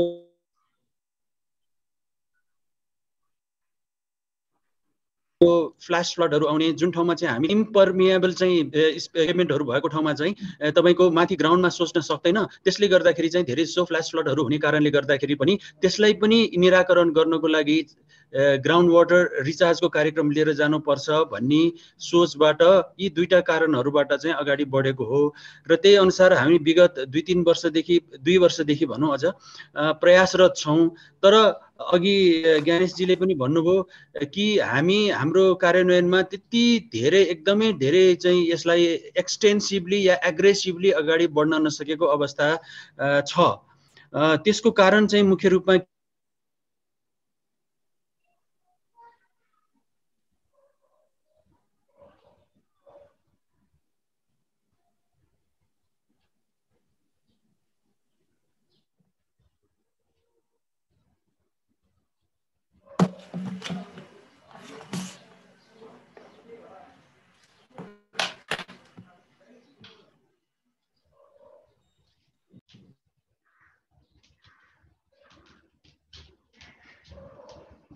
के हो त भन्दाखेरि हामीले कसरी अगाडि बढ्ने कुरामाहरू बनाएर त्यसको चाहिँ कार्यविधि एउटा र त्यसमा यो प्रोजेक्टको रूपमा 2-3 ठाउँमा चाहिँ हामीले एउटा नमुनाको रूपमा भए पनि सञ्चालन गरौँ, सुरु गरौँ भनेर चाहिँ गङ्गमुमा, त्यस्तै गरिकन वडा नम्बर 5 को परिसरमा नन्दीरात्री स्कुलमा चाहिँ ग्राउन्ड वाटर रिचार्जको कन्सेप्ट या त्यो चाहिँ लगाउने प्रयास गरियौँ हैन।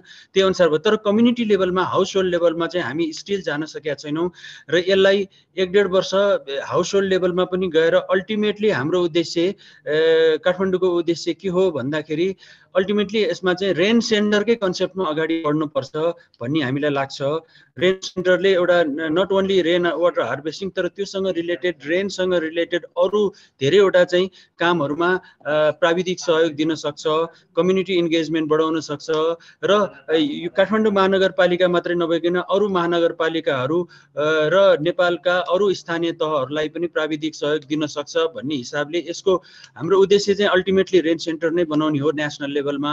तर अहिले नै रेन सेन्टर बनाउँदाखेरि हामीसँग अलिकति चाहिँ यो अब ज्ञानेशजी हुनुहुन्छ, हाम्रो प्रकाशजीहरू लागिरहनु भएको छ, उहाँहरूको पनि अनुभवलाई लिएर अलिकति हामीले चाहिँ अलिकति पाइलोटिङहरू गर्दै जाउँ र त्यसपछि क्रमिक रूपमा चाहिँ एउटा रेन सेन्टरको कन्सेप्टमा अगाडि बढौँ भन्ने चाहिँ हाम्रो उद्देश्य हो र त्यही अनुरूप हामी अगाडि बढ्न लाग्छौँ।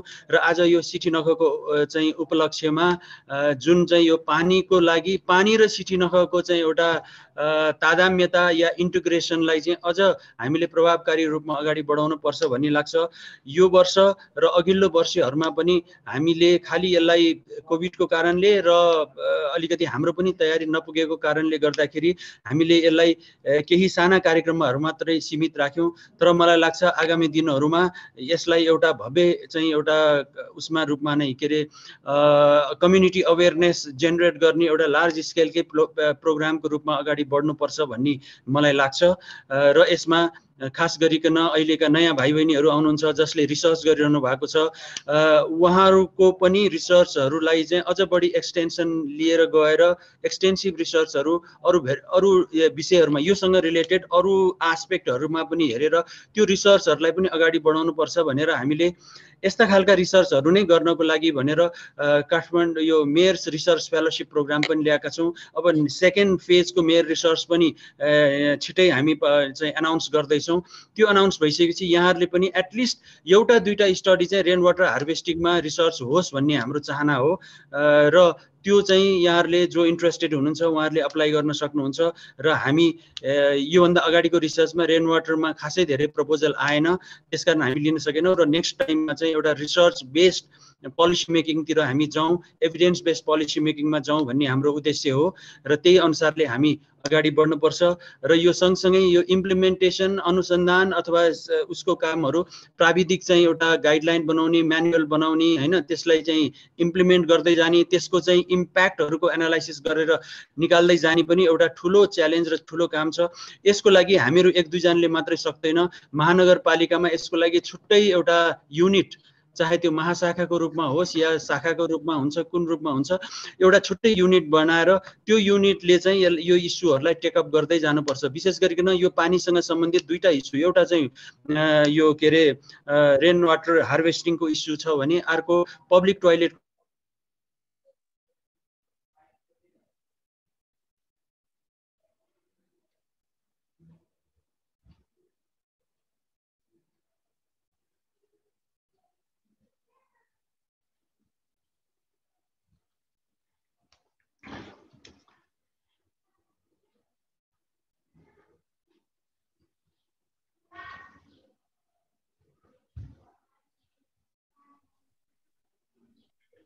प्रब्लम भयो जस्तो छ। उहाँको इन्टरनेट इम्प्रुभ गर्नु पर्यो पहिले। उहाँले चाल पाउनु भएन होला, बोलेको बोल्दै तर हामीले सुनिरहेको छैनौँ। अहिले भनौँला नि, उहाँको अरू ठाउँबाट सुनिरहेका होइन सिपिसीको मान्छेलाई। अब पहिले त हाम्रो के भन्छ हाकिमहरूको इन्टरनेटलाई सर्भिसेस पोर हुँदो रहेछ, त्यसैले काठमाडौँ नगरपालिकाले इन्टरनेट सर्भिस पनि इम्प्रुभ गर्नु पर्यो। प्रकाश सर,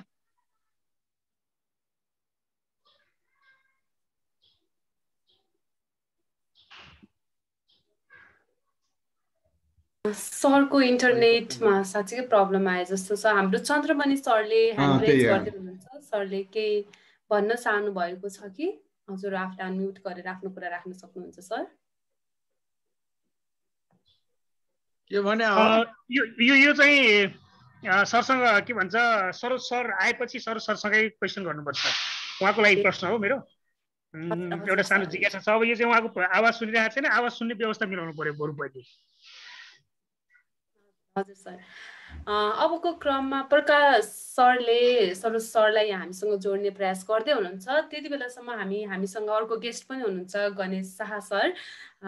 गणेश शाह सरलाई पनि सरले पनि अघि नैदेखि हाम्रो प्रोग्राम हेर्दै हुनुहुन्छ, कुराहरू सुन्दै हुनुहुन्छ, के कस्तो लागिरहेको छ र के कस्ता राय सुझावहरू दिन चाहनुहुन्छ। अब चाहिँ हामी सरतर्फ जान चाहन्छौँ।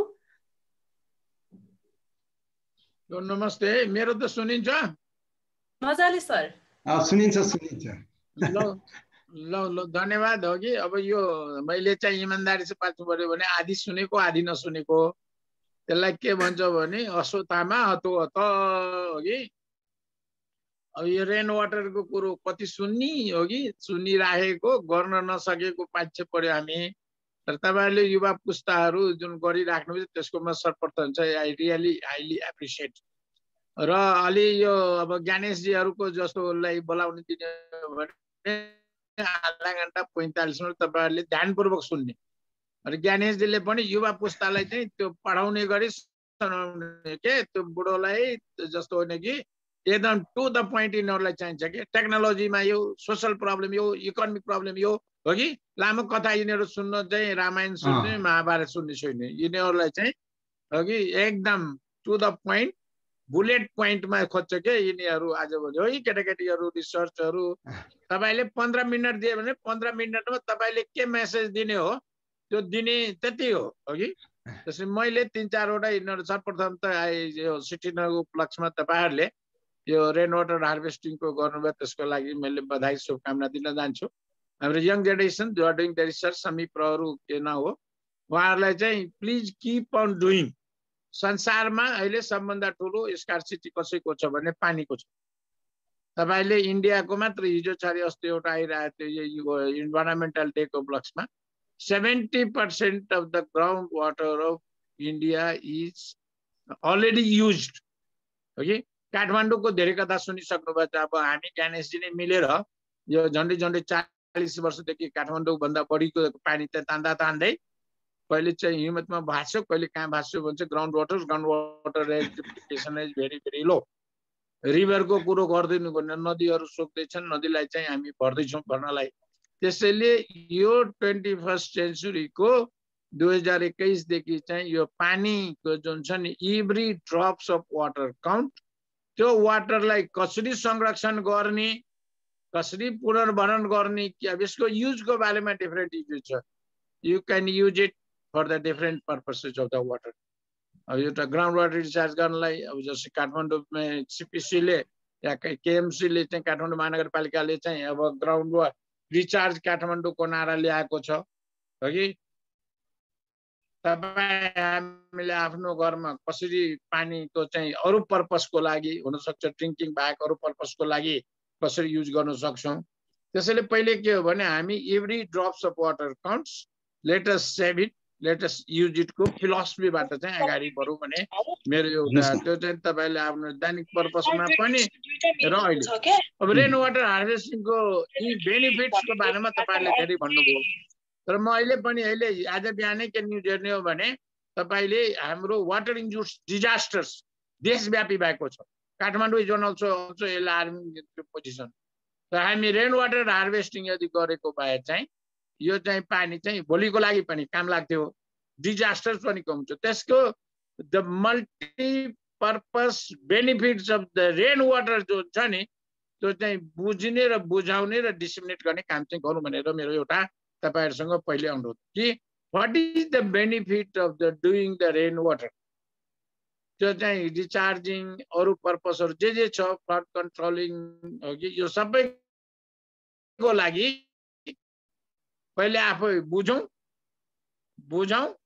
र यसलाई डेसिमिनेट गरौँ। डेसिमिनेटर्सलाई उहाँहरूलाई के भनौँ, जस्तै सरोजी भए, काठमाडौँ महानगरपालिका, यो भ्यालीको मेयर साहबहरूलाई तपाईँले पानी संरक्षण गर्नुभयो भने हाम्रो युवा पुस्तालाई पानीको यो 12 दिनपछि पानी आउने होइन, दिनदिनै पानी आउने, नभए आफ्नै घरको पानी युज गर्ने किसिमले चाहिँ यो एउटा पोलिसी मेकर्सलाई लबिङ गर्नुहोस्। एक र पोलिसी मेकर्सहरूले सरोजी नसुनेपछि यो रेकर्डेड मेरो कुरो पठाइदिनु होला।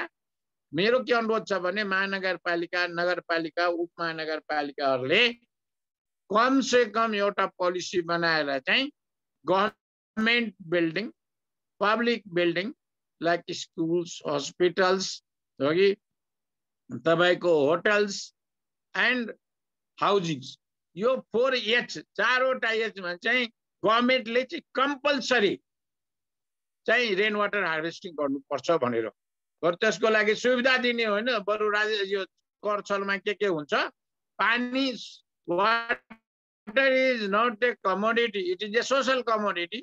र यसको लागि चाहिँ त्यो स्ट्रिक्ट रेगुलेसन्स, पोलिसी र यसलाई चाहिँ बाइलजहरू बनाएर चाहिँ लागू गर्नुपर्छ।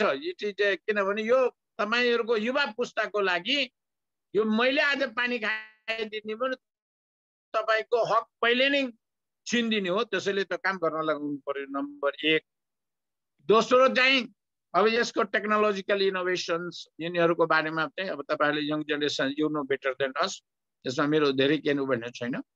यो दोस्रो कुरो technological innovation, scientific know how यसको डेभलप गर्नुस्, वेदरको बारेमा थाहा पाउनुस्, कुन बेला के वेदर छ, rain water patterns are changing, त्यसलाई कुन रूपमा गर्ने, यो टेक्नोलोजिकल इनोभेसन चाहिँ नाससँग अरूहरूसँग पनि या अरू एजेन्सीसँग गर्नु होला। ज्ञानेशजी, हाम्रो इन्जिनियर साहब डाक्टर हरिराम श्रेष्ठजी हुनुहुन्छ, उहाँहरूले बढी भन्नुहुन्छ कि यो टेक्निकल एस्पेक्ट, मैले टेक्नो पोलिटिकल भनिहालेँ। र लास्टली मैले के भन्छु भने यसमा चाहिँ ह्युमन रिसोर्सको सबभन्दा ठुलो स्कार्सिटी छ।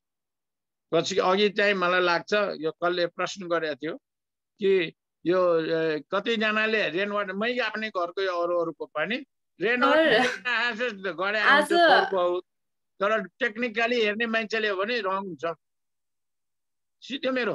त्यसैले यो सेक्टरको ह्युमन रिसोर्सेस डेभलप गर्नेतिर चाहिँ तपाईहरुले अगाडि भन्नुहोस् भने यति मेरो शुभकामना छ। बोल्न दिनुभएको, बोलाउनु भएकोमा धन्यवाद दिन चाहन्छु। अन्तमा सबै युवा पुस्तालाई despite of all these difficulties from barra temperature त्यसलाई कम गर्नको लागि पानी चाहिँ चाहिन्छ।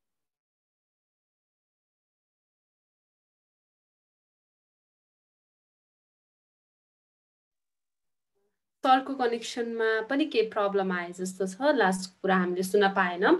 यद्यपि सरले दिएका सुझाव सल्लाहहरू हामी युवा सँगसँगै जुन सम्बन्धित निकायहरूलाई पनि अति नै युजफुल हुन जानेछन्। र अबको क्रममा चाहिँ हामीसँग सर जोडिन सक्नु भएन र अबको क्रममा चाहिँ सहरी योजना आयोग काठमाडौँ महानगरपालिकाका सदस्य मनराज रन्दित सर हामीसँग जोडिनु भएको छ। सरलाई म अबको क्रममा आफ्ना कुराहरू राखिदिनु हुन अनुरोध गर्दछु।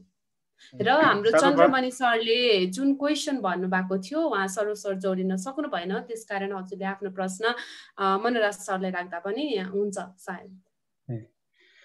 सर्वप्रथम सबैलाई नमस्कार। र आजको विशेष दिन, आज सिटी नखा जुन यो प्रोग्राम पनि सिटी नखाको उपलक्ष्यमा गरिराखेको प्रोग्राम भएको हुनाले सम्पूर्ण यो महानुभावहरूलाई यो सिटी नखाको शुभकामना पनि दिन चाहन्छु।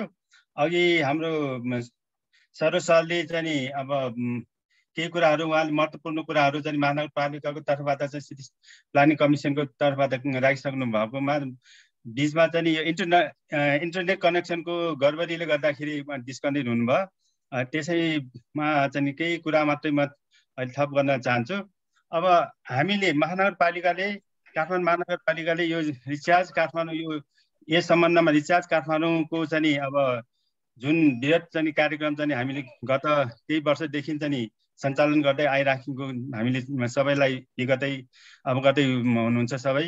अब हामीले पोहोर साल चाहिँ हामीले एउटा पाइलट प्रोजेक्टको रूपमा चाहिँ 26 वटाको जुन यो गोङ्गबु आवास क्षेत्रमा जुन हामीले एउटा पाइलट प्रोजेक्टको रूपमा चाहिँ यो रिचार्ज काठमाडौँ जुनको कार्यक्रम सञ्चालन गरेको थियौँ। त्यसको फिडब्याक चाहिँ अति नै राम्रो आएको हामीले पायौँ। त्यहाँको जुन स्थानीय बासिन्दाहरूले चाहिँ त्यो त्यहाँको प्रोग्राम हुनु, यो रिचार्ज रेन वाटर हार्भेस्टिङ र रिचार्ज हुनुभन्दा अगाडि र भइसकेपछिको त्यहाँको जुन लोकालिटीको जुन वातावरणमा के कस्तो असर परेको रहेछ भनेर उहाँले बरोबर हामीलाई यो रेनी सिजनको टाइममा उहाँले हामीलाई फिडब्याक दिनुभएको थियो। जसले गर्दाखेरि त्यहाँ जुन पहिला चाहिँ वाटर लग हुने गर्थ्यो, अहिले नभएको अवस्था छ भन्दाखेरि हामीले के थाहा पायौँ भन्दाखेरि यो रिचार्जको कारण, यो जुन रिचार्जको कारणले गर्दाखेरि यो धेरै फाइदा हुँदो रहेछ, यो एरियामा धेरै फाइदा हुँदो रहेछ, यो धेरै ठाउँमा चाहिँ गर्नुपर्दो रहेछ भन्ने कुरा चाहिँ हामी सबैलाई जानकारी भएको कुरा भइहाल्यो। अब यस हाम्रो महानगरपालिकाले चाहिँ यो अहिले यो आर्थिक वर्षमा पनि विभिन्न चाहिँ यो रेन वाटर यो जुन रिचार्ज काठमाडौँको प्रोग्रामहरू गर्ने सिलसिलामा चाहिँ केही अब यो 2 ठाउँमा हामीले यो वडा नम्बर 1 को चाहिँ नि यो नन्दीराटे स्कुल र वडा नम्बर 5 को जुन हाम्रो वडा भवनमा हामीले अब निकट तुरुन्तै नै यो चाहिँ रिचार्ज काठमाडौँको अन्तर्गत नै भन्नु पर्यो हामीले चाहिँ यो टोटल प्याकेजको चाहिँ कार्यक्रम हुन गइरहेको छ। यो अब छिटो नै हुनेवाला छ यो 2 ठाउँमा।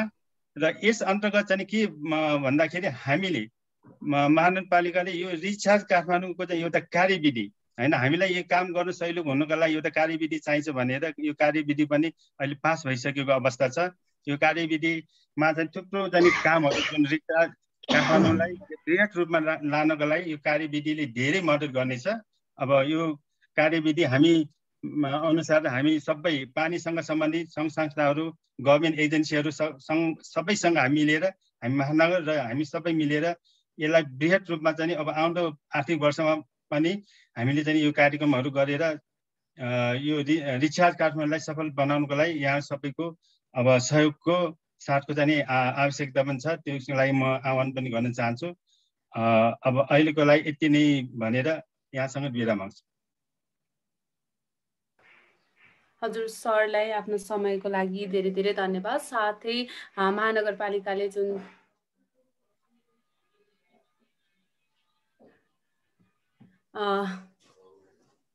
महानगरपालिकाले गरेको अगाडि सारेको कुराहरू पनि सायद अब आउने दिनमा कार्यान्वयन पनि भएको हामी देख्न पाउनेछौँ। र अघि मैले भने जस्तै चन्द्रमणि सरले केही कुरा राख्न चाहनु भएको थियो। सर हुनुहुन्छ? सुन्दै हुनुहुन्छ मलाई? हजुर एकदम सर नमस्कार। नमस्कार नमस्कार चन्द्रमणिजी। सर आरामै हुनुहुन्छ नि? हजुर आरामै छु हजुर। यो रिचार्ज काठमाडौँ र यो रेन वाटर हार्भेस्टिङसँग डाइरेक्ट नभए पनि रिचार्ज काठमाडौँसँग जोडिएको हुनाले पहिले हामीले एकपल्ट यो चाहिँ के भन्छ रिचार्ज काठमाडौँको लागि एउटा कन्सोर्टियम बनाएर अगाडि बढ्ने भन्ने एउटा प्लान गरेको थियो नि सर, त्यो अगाडि बढ्न सकेको छ कि छैन, कहाँ पुगेछ? होइन यो कन्सोर्टियम बनाउनु भन्ने कुरा अहिले चाहिँ भइसकेको त छैन होइन सर, अहिले भइसकेको छैन यो। हामीले अवधारणा त ल्याएको थियो नि एकपटक होइन? हजुर हजुर हजुर। कन्सोर्टियम बनाएर अनिखेर सबै स्टेक होल्डरलाई एकै ठाउँमा ल्याएर इन्टिग्रेटेड कार्यक्रम गर्ने भन्ने खालको सोच थियो नि होइन? हजुर त्यो अहिले बनिसकेको अवस्था छैन। बन्ने प्रोसेसमा हो? हजुर होइन बन्ने प्रोसेसमा भन्दाखेरि अब यो जुन हामी सबै यो हाम्रो यो पानीको सँग सम्बन्धित सङ्घ संस्थाहरू अब एनजिओ होइन एनजिओ त्यस्तै चाहिँ हाम्रो यो गभर्मेन्ट एजेन्सीहरूसँग हामी मिलेर जाने हो हामी होइन। तर कन्सोर्टियम अहिले बनिसकेको अवस्था छैन। Thank you sir. हजुर हजुर सरलाई धन्यवाद। अबको क्रममा चाहिँ मैले यहाँ के प्रश्नहरू आएको छ हामीसँग त्यो प्रश्नहरू राख्न चाहेँ।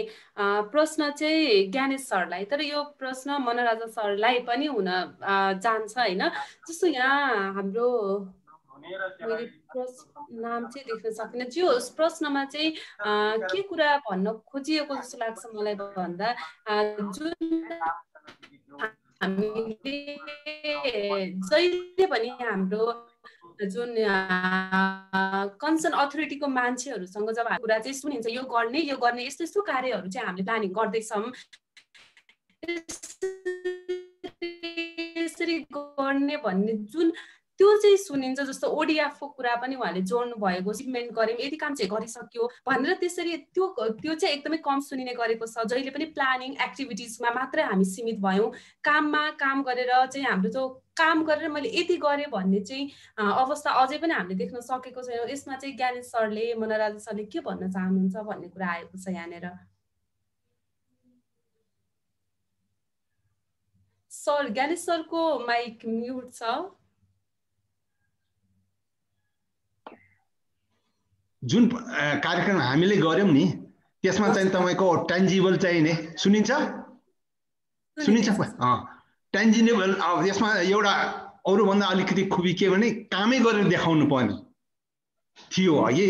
अरू बेलामा ट्रेनिङ मात्रै भन्दाखेरि ट्रेनिङ त दिइन्छ, त्यो मान्छेले के कति सिके भनेर चाहिँ तपाईँको मेजरेबल हुँदैन के, सिके कि सिकेनन् यु डोन्ट नो, ट्रेनिङ दियो भन्ने कुरो आयो। तर हाम्रो केसमा के भयो भने हामीले त त्यो ट्रेनिङको जम्मै आउटपुटै देखाउनु पर्ने, कामै गरेर देखाउनु पर्ने। 2500वटा घरमा हामीले त्यो तपाईँको त्यो सिस्टम रेन वाटर हार्भेस्टिङको सिस्टमै बनाएर देखाउनु पर्ने भन्दाखेरि त्यो मान्छेहरूलाई चाहिँ कन्भिन्स गर्नु पर्यो, उनीहरूको सब्सिडीको चाहिँ कार्यक्रम बनाउनु पर्यो, कसरी गर्नु इत्यादि जम्मै गरेर हामीले चाहिँ नि 2500को सत्ता चाहिँ नि 2100 चान्सुन चाहिँ बनाउन सक्यौँ। यो चाहिँ तपाईँको राम्रो, तपाईँले जुन भन्नुभयो नि उहाँले यसरी चाहिँ नि गरेकै देखिने किसिमको पनि आउटपुट आउने किसिमको चाहिँ नि प्रोजेक्ट हुनु पर्यो। हजुर, सरलाई उत्तरको लागि एकदमै धन्यवाद। 2100 बनिसकेछ, छिटोभन्दा छिटो हामी 2500 नै बनिसक्यो भन्ने समाचार नै पक्कै सुन्न पाउँछौँ होला सरबाट। र अबको क्रममा चाहिँ हाम्रो कोही सहभागीहरूसँग केही प्रश्नहरू छ भने हजुरहरू राख्न सक्नुहुन्छ। हामी तोकेको समयभन्दा अलिकति पछाडि गइसकेको छौँ र अब म ढिला नगरी आजको हाम्रो सेसन चेयरको रूपमा हुनुहुन्छ सञ्जीव विक्रम राणा। उहाँ काठमाडौँ भ्याली वाटर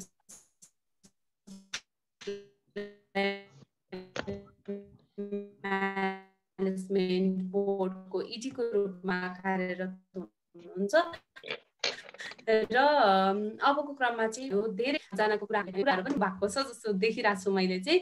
र अबको क्रममा चाहिँ म सरलाई आफ्ना कुराहरू राखिदिनु हुन अनुरोध गर्दछु। हस्, धन्यवाद धन्यवाद सरोज सर, त्यस्तै मेरा अग्रज सरहरू ज्ञानेश सर, गणेश शाह सर लगायत मनराज सर लगायत सम्पूर्ण सरहरूलाई म अभिवादन गर्न चाहन्छु। र सिटी नखको उपलक्ष्यमा जुन यो गुठीले आयोजना गरेको वेबिनार छ त्यसमा सिटी नखको उपलक्ष्यमा सबैलाई चाहिँ म हार्दिक शुभकामना दिन चाहन्छु र गुठीलाई विशेषतः धन्यवाद दिन चाहन्छु र पेपर प्रेजेन्टरहरू सबैलाई पनि धन्यवाद दिन चाहन्छु। धेरै कुराहरू चाहिँ यो वास्तवमा रेन वाटर हार्भेस्टिङ र इकोसिस्टम रिस्टोरेसनको बारेमा धेरै कुराहरू आइसकेको छ। मलाई लागेका धेरै कुरा चाहिँ म समराइज गर्न पनि गइरहेको छैन र धेरै कुरा आइसकेको हुनाले म धेरै आइसकेको कुरालाई धेरै डिटेलमा पनि जान्न। मलाई लागेका केही कुराहरू चाहिँ म चाहिँ राख्न गइरहेको छु। समयको पाबन्दीलाई ख्याल गरेर सकेसम्म म छिटो चाहिँ सक्ने प्रयत्न गर्नेछु। पहिलो प्रेजेन्टेसनको हकमा चाहिँ जुन अमिताभ बज्राचार्यजीको 40 वर्षको जुन डेटा प्रस्तुत गर्नुभयो, साह्रै राम्रो प्रेजेन्टेसन थियो। टेम्परेचर र प्रेसिपिटेसनको जुन रिलेसन उहाँले देखाउनु भयो त्यो अभियसली त्यही रिलेसन हुन्छ भन्ने हामी सबैलाई थाहा थियो। त्यसमा चाहिँ अब जे आएको छ रिसर्च फाइन्डिङ्स त्यसलाई चाहिँ हामीले आत्मसात गर्नै पर्छ। तर यसमा चाहिँ एउटा कुरा चाहिँ इन्टेन्सिटी अफ रेनको लाई चाहिँ हामीले सबैभन्दा बढी ध्यान दिनुपर्ने थियो, जुन चाहिँ छुटेको जस्तो मैले मेरो आफ्नो चाहिँ फिलिङमा त्यो आयो। किनभने यो हुनसक्छ उहाँको चाहिँ रिसर्च प्रोजेक्टको लिमिटेसनको कारणले गर्दाखेरि पनि हुन सक्ला। तर इन्टेन्सिटीले जुन आजको हाम्रो टपिक छ त्यसले इन्टेन्सिटीले चाहिँ सबैभन्दा ठुलो इफेक्ट पार्छ जस्तो छ मलाई जहाँसम्म लाग्छ। किनभने quantity of water, quantity of रेनफलको मात्रै इस्यु होइन, यो इस्यु चाहिँ इन्टेन्सिटी अफ रेनफलको पनि हो। किनभने जबसम्म हामी चाहिँ इन्टेन्सिटी अफ रेनफलले चाहिँ हामीलाई के भयो, अब यदि हामी रेन वाटर हार्भेस्टिङ गरेर युज गर्छौँ भन्ने पनि त्यसलाई इफेक्ट गर्ने भयो, युज र रिचार्ज दुइटैमा इफेक्ट गर्ने हो भने एकातिर गर्छ भने अर्कोतिर इकोसिस्टम रिस्टोरेसनको लागि पनि फ्लडिङ, सोइल इरोजन यी कारणहरूमा चाहिँ इफेक्ट गर्ने भावनाले इन्टेन्सिटीको स्पेसल इस्यु चाहिँ हामीले यसमा छुटाउनु हुँदैन जस्तो लाग्छ। हुन त मैले अघि पनि भने यहाँहरूको चाहिँ लिमिटेसन होला, तर मलाई लागेको कुरा एउटा मैले चाहिँ राखेँ। अर्को यो समीप श्रेष्ठजीको चाहिँ रेन वाटर हार्भेस्टिङ विशेष गरी युजमा फोकस रहेछ। उहाँहरूको प्रेजेन्टेसन पनि वास्तवमा सान्दर्भिक छ। अहिलेको बेलामा कसरी डिमान्ड सप्लाईको ग्यापलाई कसरी फुलफिल गर्ने भन्ने कुराहरू चाहिँ आएको छ। र यसमा चाहिँ मलाई जहाँसम्म लाग्छ पब्लिक अवेरनेसको कमीहरू, अघि जुन अघि पनि धेरै कुराहरू आइसकेको छ, पब्लिक अवेरनेसको कुरा कमीले गर्दाखेरि त्यसलाई चाहिँ हामीले चाहिँ कसरी चाहिँ एड्रेस गर्ने भन्ने कुराहरू यो कुराहरू चाहिँ हामीले चाहिँ विचार गर्नुपर्छ जस्तो मलाई लाग्छ। अब ज्ञानेश सर मेरो अग्रज सर हुनुहुन्छ, उहाँको प्रेजेन्टेसन प्रोजेक्ट बेस्ड प्रेजेन्टेसन छ उहाँले जुन भन्नुभएको छ त्यसमा चाहिँ मलाई कुनै थपिराख्नुपर्ने जरुरी मैले देख्दिनँ। तर यसको फलोअप चाहिँ हुनुपर्छ कि जस्तो मलाई लाग्यो। फलोअप बिना चाहिँ अब यो 2100 भयो 2500 नपुग्दै यो झरेर 1800 1600मा नपुगोस्, यो चाहिँ मेरो ज्ञानेश सरलाई शुभकामना छ। शरद सरको प्रेजेन्टेसनमा उहाँले एकदमै राइटली पोइन्टेड आउट गर्नुभएको कुरा चाहिँ मलाई रिसर्च बेस्ड पोलिसी मेकिङमा चाहिँ म बढी जोड दिन चाहन्छु र चाहिँ यो यसैलाई नै आधार मानेर हामीले चाहिँ काठमाडौँ उपत्यका खाद्यान्न व्यवस्थापन बोर्डले कार्य गरिरहेको छ। त्योमा अहिले म डिटेलमा आउने नै छु। गणेश सरको 4H कन्सेप्ट हामीले पनि युज गर्न कोसिस गरिरहेका छौँ र उहाँले पनि जुन पोलिसीलाई र ह्युमन रिसोर्सलाई चाहिँ बढी जोड दिनुभएको छ त्यसमा चाहिँ मेरो पूर्ण समर्थन छ र त्यही हिसाबले चाहिँ हामीले अगाडि बढ्नुपर्छ जस्तो मलाई लाग्छ। अब जहाँसम्म लाग्छ अब आजको टपिकमा जाउँ, रेन वाटर हार्भेस्टिङ र इकोसिस्टम रिस्टोरेसनमा।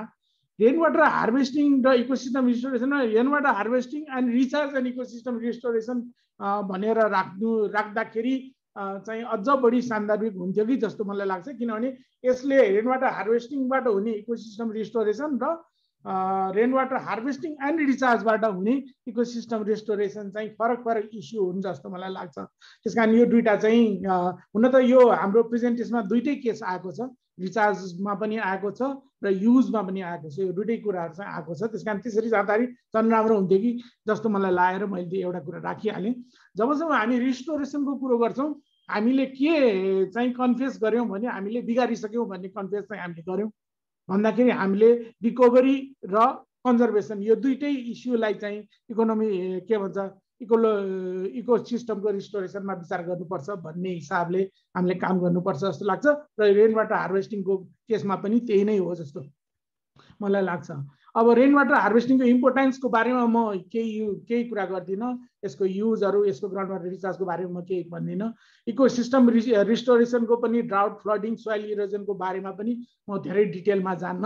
आजको मेलाम्चीको केस तपाईँहरू हामी सबैले देखिरहेका छौँ र यसमा चाहिँ अब म धेरै जान पनि चाहन्न, तर एकदम भाग्यले चाहिँ हाम्रो टनेल चाहिँ हिजोदेखि बन्द भएको कारणले गर्दाखेरि टनेलमा चाहिँ हामीलाई त्यति धेरै ठुलो क्षति पुगेको छैन, जसले गर्दाखेरि चाहिँ हामी चाँडै नै वाटर सप्लाई चाहिँ रिस्टोर गर्न सक्छौँ अथवा चाहिँ 2 महिना जुन हामीले टाइम भनेको छौँ त्यो फ्रेमभित्रै गर्न सक्छौँ भन्ने जस्तो हामीलाई अहिलेसम्म लागेको छ। प्रारम्भिक अनुमानमा हेरौँ के हुन्छ, यो बारेमा चाहिँ आउने नै छ, हामी फेरि हामी छलफल गर्न सक्छौँ यो बारेमा। अब मैले बढी फोकस गर्न खोजेको आजकोमा चाहिँ रिसर्च बेस्ड पोलिसी नै हो। हामीले चाहिँ रेन वाटर हार्भेस्टिङलाई चाहिँ साइन्टिफिक वेमा हामीले जानुपर्छ जस्तो मलाई लाग्छ। रेन वाटर हार्भेस्टिङ गर्ने भन्नेमा जहाँ पाए त्यही रेन वाटर हार्भेस्टिङ गर्न हुन्छ कि हुँदैन भन्ने इस्यु चाहिँ हामीले चाहिँ सबैभन्दा पहिला बुझ्नुपर्छ जस्तो लाग्छ। तपाईँ हामीले 2012मा अमेरिकामा चाहिँ एकजना मान्छेलाई 1 महिना जेल सजाय गरेको केस पनि हामीले थाहा छ। उहाँले चाहिँ रेन वाटर हार्भेस्टिङ गरेर उहाँले जेल सजाय पाउनुभयो भन्दा इन्ट्रेस्टिङ छ नि। जामनलाई चाहिँ रेन वाटर हार्भेस्टिङ गर्न हुँदैन। उहाँले के गर्नुभयो भने तलको इकोसिस्टमलाई असर पर्ने गरिकन माथिल्लो एरियामा आफ्नो कृषिको लागि फिस फार्मिङको लागि चाहिँ उहाँले पन्ड खनेर रेन वाटर हार्भेस्टिङ गर्नुभयो, जसले गर्दाखेरि तलको डाउन स्ट्रिमलाई चाहिँ असर पर्यो। भन्दाखेरि हामीले इन्टिग्रेटेड वेमा हामीले चाहिँ रेन वाटर हार्भेस्टिङलाई हेर्नुपर्छ भन्ने कुरा मैले एउटा जोड दिन चाहेँ। अर्को कुरा रेन वाटर हार्भेस्टिङलाई साइन्टिफिक वेमा मैले हेर्नुपर्छ भन्ने किनभने भने हामीले काठमाडौँको केसलाई एक्जाम्पल लिएर अहिले हामीले रेन वाटर हार्भेस्टिङको लागि चाहिँ पोलिसी बनाउनको लागि चाहिँ डेटाबेस तयार पार्नुपर्ने जरुरी देखेँ। डेटाबेस किन जरुरी देख्यौँ भने हामीले चाहिँ ग्राउन्ड वाटरको एज पत्ता लगाउने ट्राई गऱ्यौँ। हामीले ट्रिटिनियम टेस्टबाट हामीले ग्राउन्ड वाटरको एज पत्ता लगायौँ र त्यसबाट चाहिँ हामीले अहिले म्यापिङ गरिरहेछौँ। ग्राउन्ड वाटरको चाहिँ यो ट्रिटिनियम आइसोटोपले चाहिँ हामीलाई करिब चाहिँ सेकेन्ड वर्ल्ड वार पछिको पानी हो कि अघिको पानी हो भन्ने कुरा चाहिँ यसले इन्डिकेट गर्छ। र जहाँ चाहिँ हामीलाई रेन वाटर जहाँ न्यू पानी छ त्यहाँ चाहिँ हामीले रेन वाटर हार्भेस्टिङ गरेर रिचार्ज पर्छ। जहाँ चाहिँ हामीले चाहिँ के भन्छ ओल्ड पानी छ त्यहाँ चाहिँ हाम्रो माइनिङ जस्तो हो, त्यसलाई चाहिँ रेन वाटर चाहिँ अब ग्राउन्ड वाटर नै एक्सट्र्याक्सन कम गर्नुपर्छ भन्ने पोलिसी चाहिँ हामीले बनाउनुपर्छ जस्तो लागेर हामीले चाहिँ ट्रिटिनियम टेस्टबाट सुरु गरेको। अब यसमा चाहिँ हामीले फर्दर चाहिँ chlorofluorocarbon test, sulphur hexafluoride test, C14 C13 लगायत क्लोराइड 36 टेस्टबाट चाहिँ अहिले हामी म्यापिङ गर्ने सिलसिलामा छौँ। अब सम्भवतः करिब 7-8 महिनाको अन्तरालमा हामीले काठमाडौँ भ्यालीको चाहिँ हामीले एज म्यापिङ गर्छौँ ग्राउन्ड वाटरको, तर त्यो एज म्यापिङको आधारमा चाहिँ हामीले कहाँ चाहिँ रेन वाटर हार्भेस्टिङ गर्ने, कहाँ चाहिँ रिचार्ज गर्ने भन्ने कुराहरू चाहिँ बढी चाहिँ फोकस गर्न सक्छौँ जस्तो मलाई लाग्छ। त्यस कारण यो चाहिँ हाम्रो काठमाडौँ महानगरपालिकाले सञ्चालन गरेको रिचार्ज क्याम्पेनको लागि एउटा पोलिसी बेस्ड इनपुट हुनसक्छ र यसको आधारमा हामी चाहिँ यो क्याम्पेनलाई अगाडि बढाउन सक्छौँ जस्तो मलाई लाग्यो। यो कुराहरू मैले राखेँ। अब अर्को एउटा कुरा यसको इन्टरनेसनल इस्यु पनि राख्न चाहेँ मैले। जति जति हामी चाहिँ अब इन्डिया नेपालकै रिलेसनकै कुरामा पनि जति जति हामी रेन वाटर हार्भेस्टिङ र रिचार्जलाई बढी महत्त्व दिन्छौँ त्यति त्यति इन्डियामा फ्लडिङको कम हुन्छ कि हुँदैन, यो पनि एउटा हामी चाहिँ फुड फर थट, यसलाई पनि हामी चाहिँ विचार गर्न सक्छौँ। अर्को सिवरको लागि पनि हामी डिमान्ड म्यानेजमेन्टको इस्युलाई, सिवरको डिमान्ड म्यानेजमेन्टलाई पनि यो रेन वाटर हार्भेस्टिङलाई हेर्नुपर्छ जस्तो मलाई लाग्छ। जहाँसम्म चाहिँ हाम्रो चाहिँ अहिले कम्बाइन्ड सिवर छ, जहाँ चाहिँ बर्सातको पानीको स्टर्म वाटर र जुन हाम्रो झन् घरबाट आएको ढल एउटैमा छ, अन्डरमेन साइजहरू छ, जहाँ चाहिँ हामीले रेन वाटरलाई हार्भेस्ट गरिदिने हो भने त्यो अन्डरमेनको साइजले पनि हामीलाई काम गर्न सक्छ। यसरी चाहिँ डिमान्ड म्यानेजमेन्टको सिवर म्यानेजमेन्टपट्टि पनि हामीलाई यसरी चाहिँ रेन वाटर हार्भेस्टिङलाई हेर्नुपर्छ जस्तो मलाई लाग्छ। यी चाहिँ अब यी धेरै कुराहरू रिसर्चकै बेसमा आधारित छन् र रिसर्चमा अझ पुगेको छैन, हामीले धेरै रिसर्च गर्न बाँकी नै छ। हामीले डेटाबेस तयार गरेर एउटा पोलिसी तयार गर्नुपर्छ भन्ने मेरो चाहिँ आफ्नो भनाइ राख्दै म चाहिँ बिदा हुन्छु। धन्यवाद। धेरै धेरै धन्यवाद सञ्जीव सरलाई। एकदमै सान्दर्भिक प्र्याक्टिकल कुराहरू भनिदिनु भयो होइन। अब जस्तो हाम्रो प्रेजेन्टेसनदेखि लिएर हाम्रो कन्सर्न अथोरिटीहरूलाई सबैलाई जसरी रिसर्च बेस्डमा हामी काम गर्दै जानुपर्छ र जसरी सरकै अफिसले पनि जसरी कामहरू अगाडि बढाउँदै लगेको छ त्यो पनि एकदमै प्रशंसनीय छ। र आगामी दिनहरूमा यो रेन वाटर हार्भेस्टिङ एउटा टपिक, एउटा वेबिनारको टपिक, एउटा किताबको टपिक मात्र नभएर कम्युनिटी लेभलमा पनि प्र्याक्टिकली इम्प्लिमेन्ट हुन्छ भन्ने आशा राख्छौँ। र अबको क्रममा चाहिँ हामी कार्यक्रमको लगभग अन्त्यतिर आइसकेका छौँ। प्रकाश सर,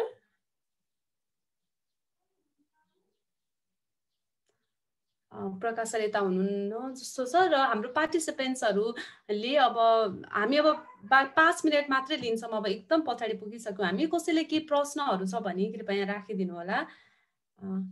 हाम्रो प्रेजेन्टर, हाम्रो जो गेस्ट स्पिकरहरू हुनुहुन्छ, सेसन चेयर हुनुहुन्छ, कसैले हजुरहरूले केही प्रश्नहरू राख्न चाहनुहुन्छ भने चाहिँ कृपया आफूलाई अनम्युट गरेर प्रश्न राख्न सक्नुहुन्छ।